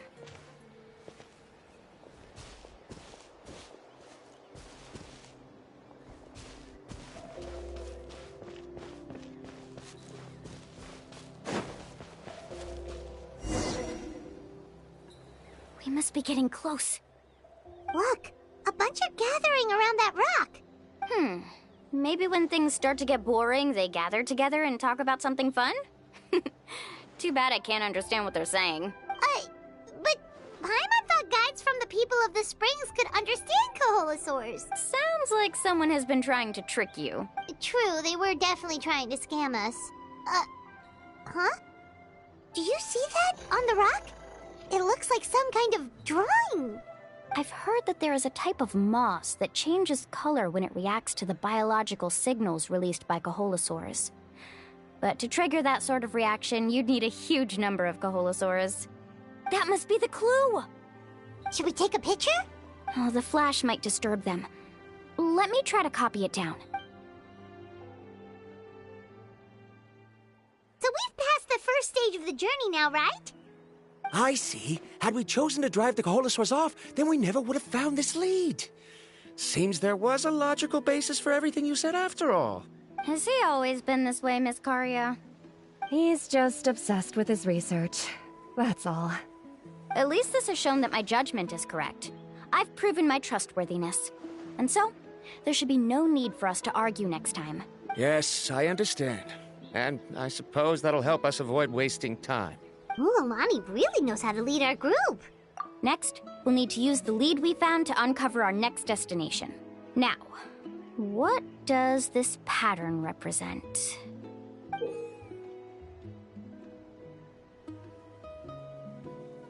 Hard to tell. Paimon certainly doesn't have any idea what it's trying to get at. Aha! I got it. Though the lines are kinda rough, I can still see that they represent the boundaries between the water and the land at Jadeskirt Knoll. Find our next destination. Really? You got all that just from some rough lines? Well, intuition is also a part of it. Maybe I've just seen too many maps as a guide, and now it's easier for me to pick up on patterns like that. All right, break time is over. Let's get ready to move.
An impressive bounty.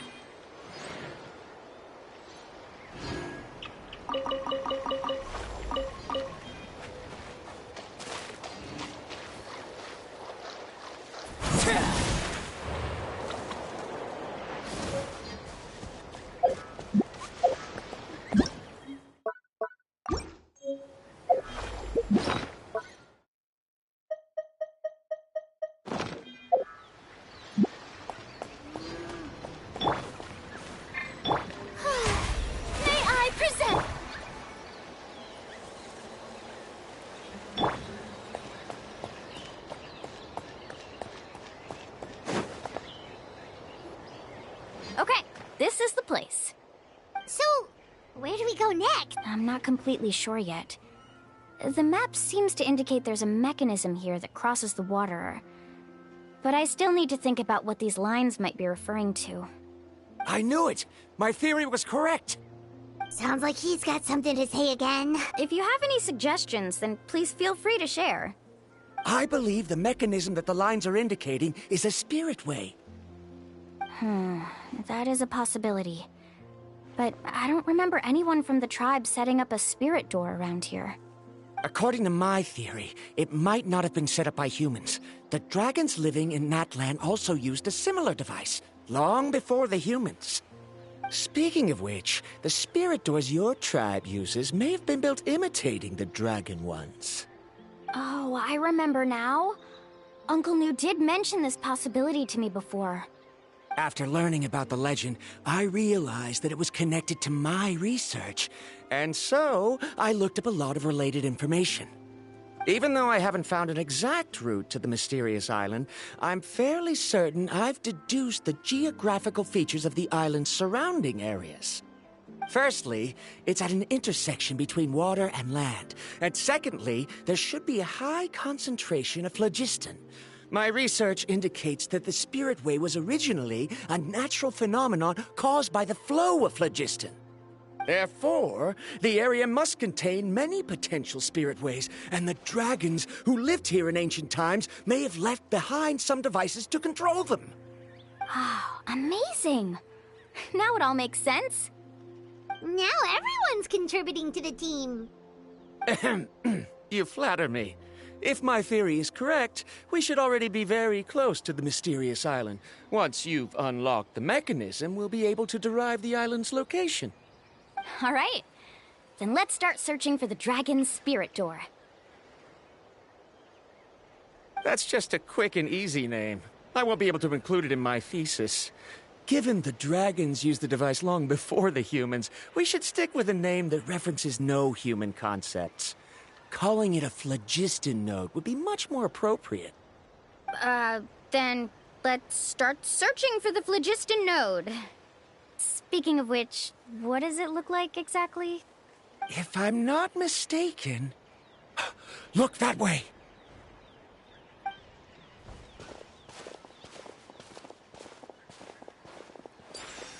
Whoa! It started glowing! This should be it, right?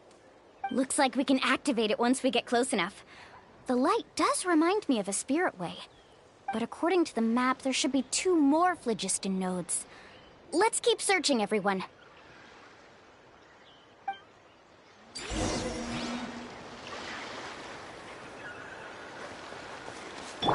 Yeah! Skyward! Scatter! Right here!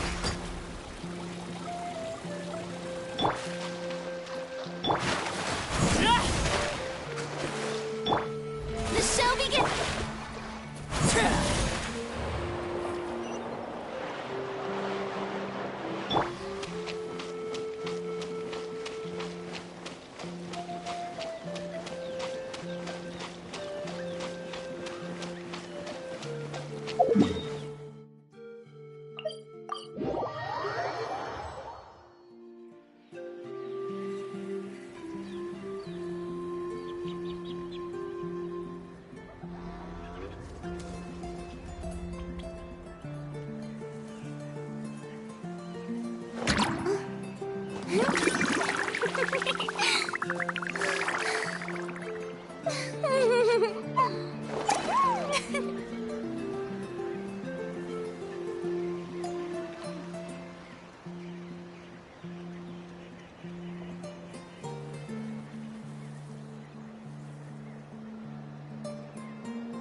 It is as the stars foretold.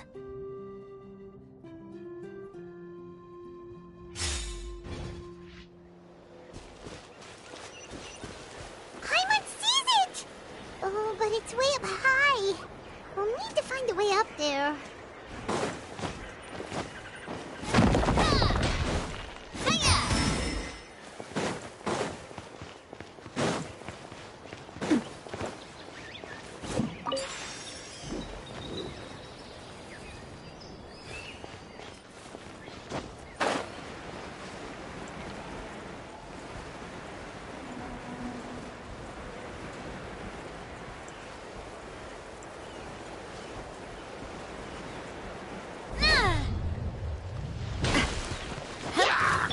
channeled into destiny.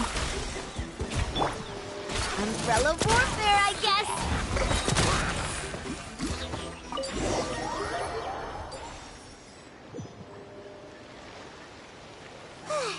We finally found all of them. Great work, everyone. Okay, now first, we need to figure out how to control this thing. Its qualities are very similar to that of a man-made device, but it doesn't seem as intuitive to me. Is there something wrong? See, look at this. After activating a normal spirit door, we could just go ahead and use it. But this one requires someone to stay and keep operating it here. Also, according to the map, we need to activate the mechanism and switch between different phlogiston nodes to change the path of the Spirit Way.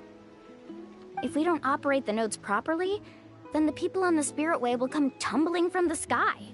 Isn't that super dangerous? In theory, the process should be very safe, but only if the 3 phlogiston nodes are each being operated by someone. Do you think you'd be able to operate it? I just tried, and it clearly requires more skill than a typical spirit door. Though I've never tried before, I've read a lot of information and theoretically should be able to properly control it. Let me give it a try.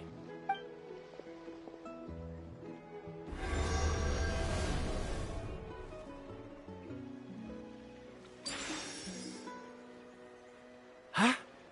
But in theory, this shouldn't happen. If Varamdra can't control it, then that also rules out me. Okay, well, how about you? After all the adventures he's been on, handling something like this should be easy peasy.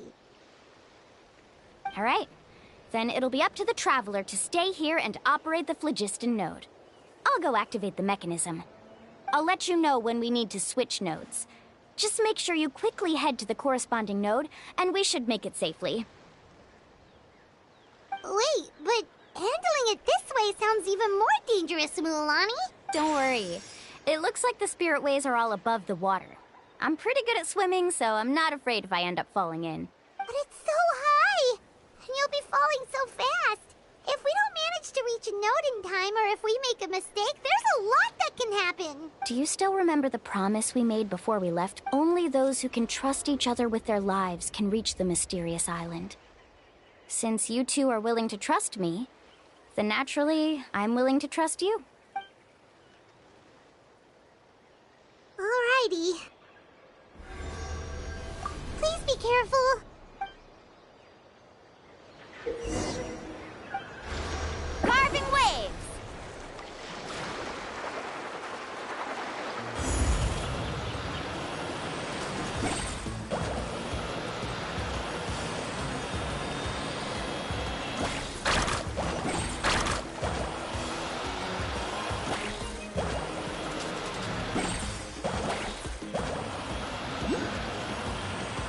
Now switch to the spirit way on the right!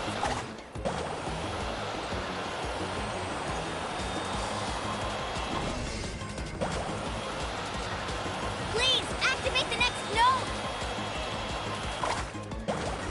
Paimon heard Mualani shouting just now. Let's go find the node we need.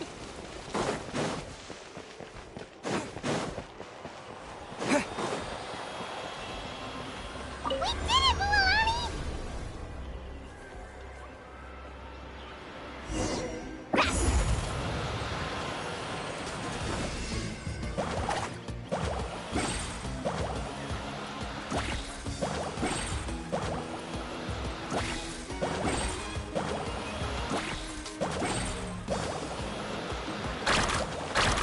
The path ends up ahead. Switch to the next spirit way.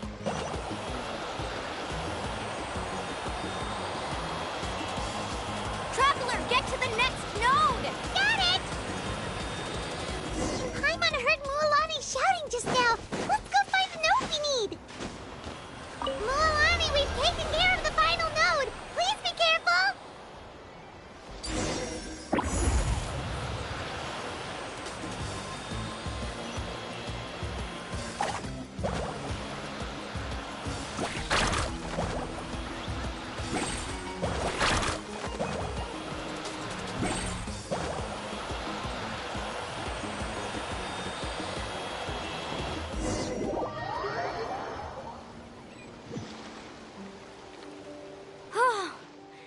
That was perfect. You were amazing, Lulani! There were a couple of moments Paimon thought it was over. I'm confident I could do it all over again. Wait, why are the phlogiston nodes no longer lit? Oh no, you're right! It appears the phlogiston nodes here need to automatically recharge. Once they're activated, they'll be unusable for some time. In that case, no matter what happens next, we have to seize our chance. Otherwise, who knows how long we'll have to wait for another shot. Do you hear that? The weather's getting gloomy, and a bunch of whirlpools just appeared in the water! Yes, we need to get to higher ground and take a look.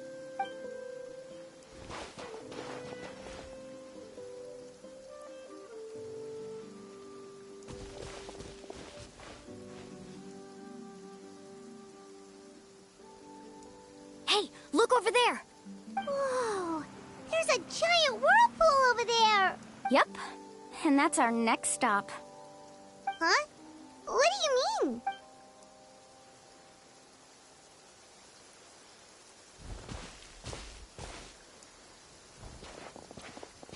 The info I deciphered from the map points to only one possibility. To reach the mysterious island, we must enter that massive whirlpool. No way!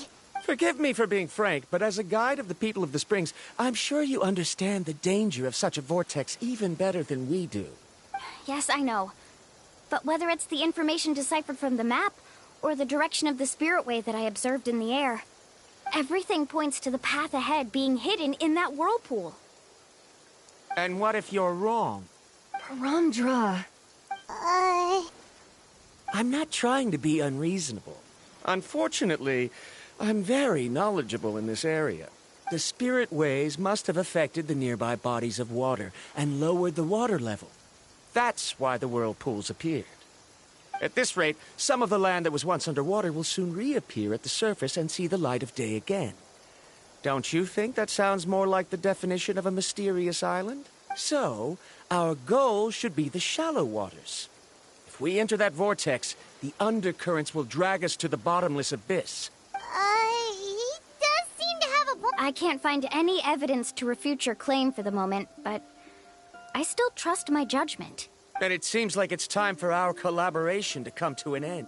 But didn't we all agree to trust each other? I have reached this conclusion based on my field of expertise, and I cannot deny it, even if you try to convince me otherwise. From now on, let us each choose our own way. No, I refuse. You?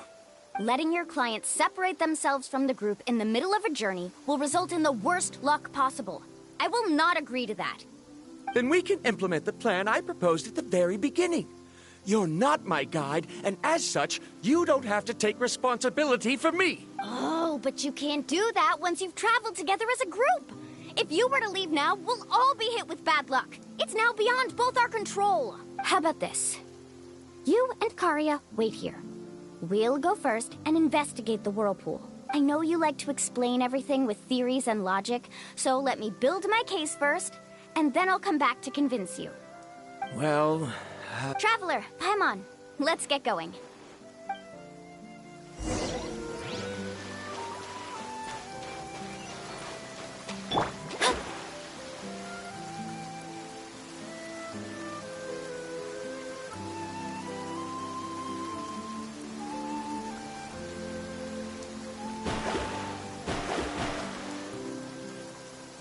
Whoa.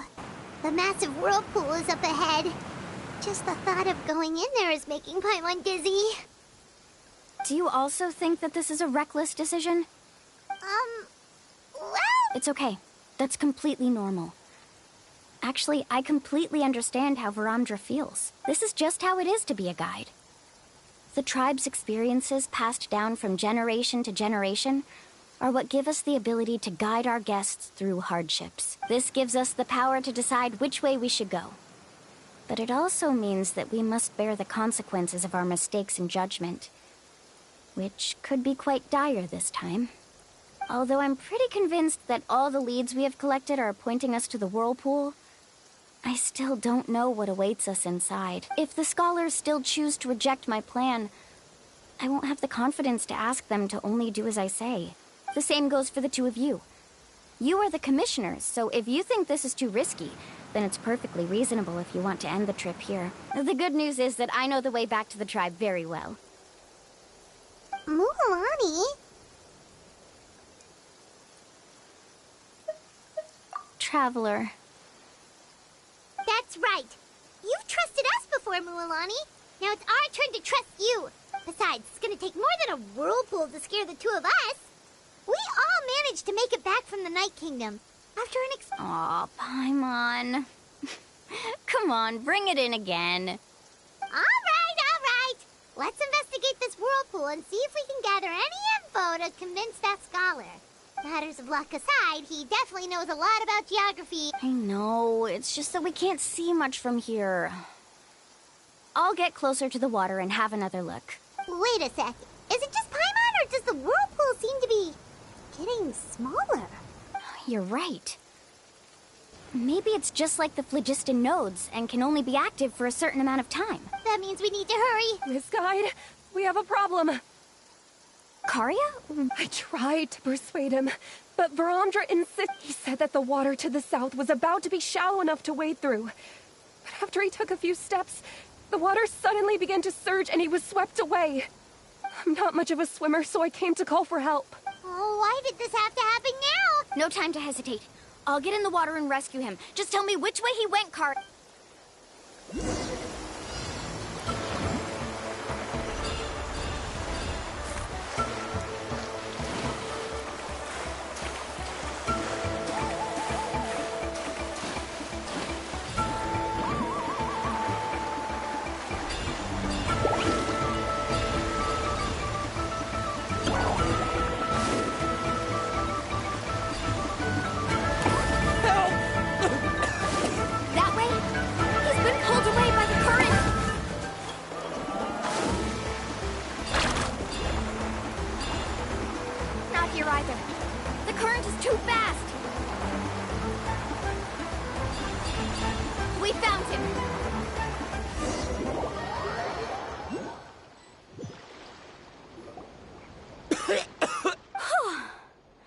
Karia came and found us just in time. Oh, there they are! Varamdra, thank goodness you're all right. Thank you so much, Miss Guide. Oh, didn't I tell you to wait for me? Judging by the changes in the water's surface, the path to the mysterious island wouldn't be around for long. I didn't want to miss this opportunity. It's just... I didn't expect my calculations to be wrong. It seems you were right. Right, who knows if we can make it back in time now? Huh? Well, the whirlpools have disappeared! Seems we missed our chance. Why would you give up on such an opportunity to come rescue me? How can you say that? It's already bad enough that you had to be left behind. Do you think I'd let anyone in my group drown? I'm really sorry. Don't feel guilty, Karia. I think if I reactivate the nodes, that will cause the world. The only problem is that we still don't know exactly when we'll... It's already getting late now. And we've been on the move for a whole day. As your guide, I suggest we make camp first and have a good meal. We can talk about the other stuff tomorrow. Now that you mention it, Paimon is feeling a little hungry. Hey, Paimon's stomach can be very sensible. It won't interrupt while everyone's busy solving puzzles. We have plenty of tasty things to eat. Let's just find a suitable spot to make camp. I like that place right over there.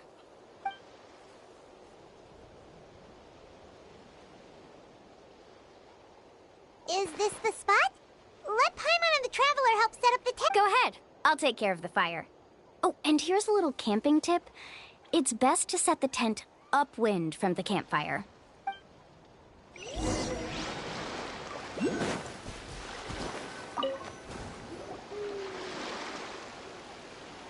What do you think? This is a specialty dish I learned to make that's perfect for camping. It really hits the spot. You're a great cook, Mualani. Karia helped out quite a bit, so she deserves some credit too. No. I'm just happy I was able to help out.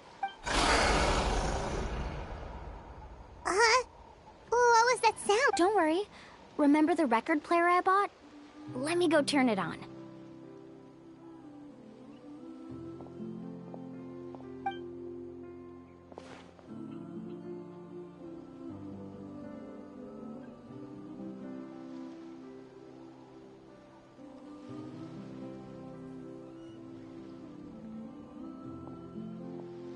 Listen.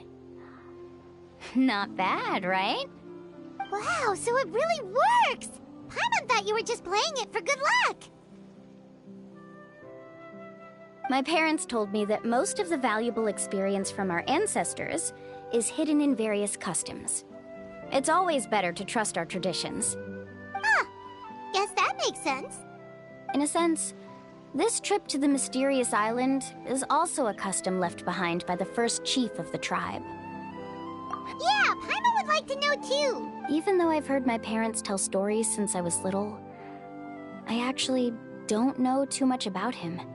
It's said that he was the first person to make a map of Natlan, and even the first person to become friends with the Kaholasaurus. That sounds pretty amazing. Yeah. There isn't a place in Natlan that he didn't visit. Even the most remote parts bear his footprints. Even now, no one has even come close to his reputation and status as a guide. His trip to the mysterious island is the most legendary of all his accomplishments. But oddly enough, after returning from the mysterious island, he laid aside his yearning for adventure and chose to settle down. That's how the tribe was founded. It really makes me wonder what the journey meant to him.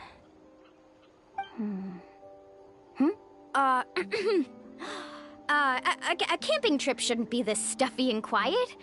Everyone needs to help make it more lively. How about this? Before we rest for the night, let's have a bonfire party. If we're going to go plunging into that whirlpool tomorrow, then wouldn't it be best to try to rest and conserve energy now? Now's not the time to be a party pooper. You ought to agree to ideas from the one who rescued you today. Yeah, she's right! All right. So what do the rules stipulate for a bonfire party? Rules? A bonfire doesn't have any rules. Everyone just needs to have a good time. How about this? I'll ask everyone a question, and then we'll take turns saying what's on our mind. Okay, sounds fun enough. So, for the first question, what's the purpose of a journey? Oh, we were just talking about this. Let's hear everyone's ideas, and maybe we can figure out what the first chief was thinking back when he made the trip. Paimon can go first. If you ask Paimon what the purpose of a journey is, it'd definitely be about treasure and all kinds of delicious food. And most importantly, it's about making the trip together with your companions. Yes, I can't agree more. Okay.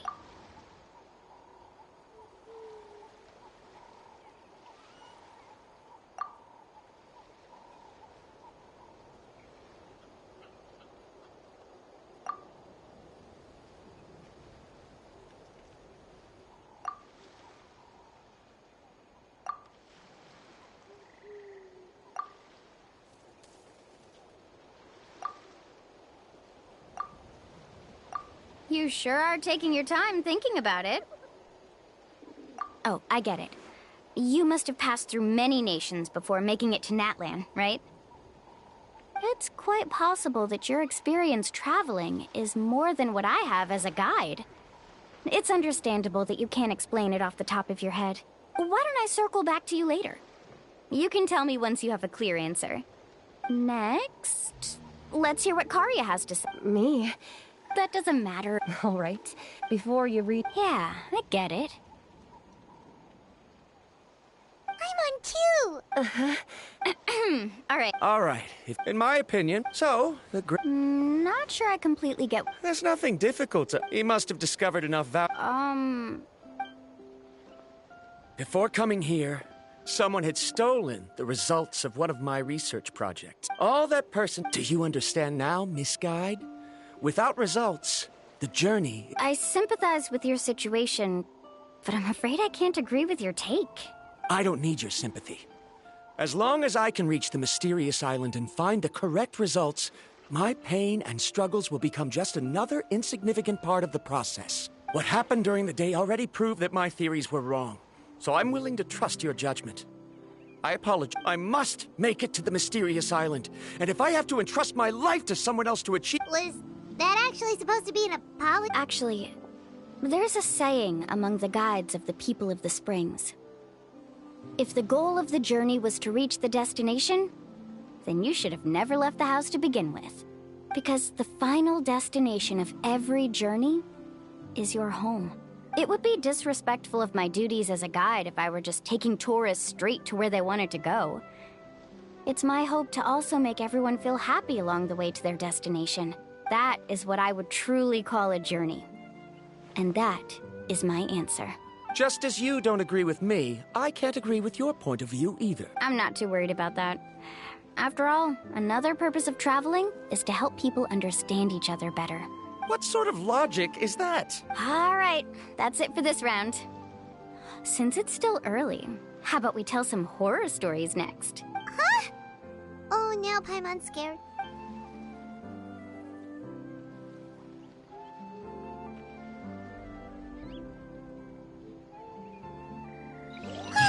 Paimon slept so well.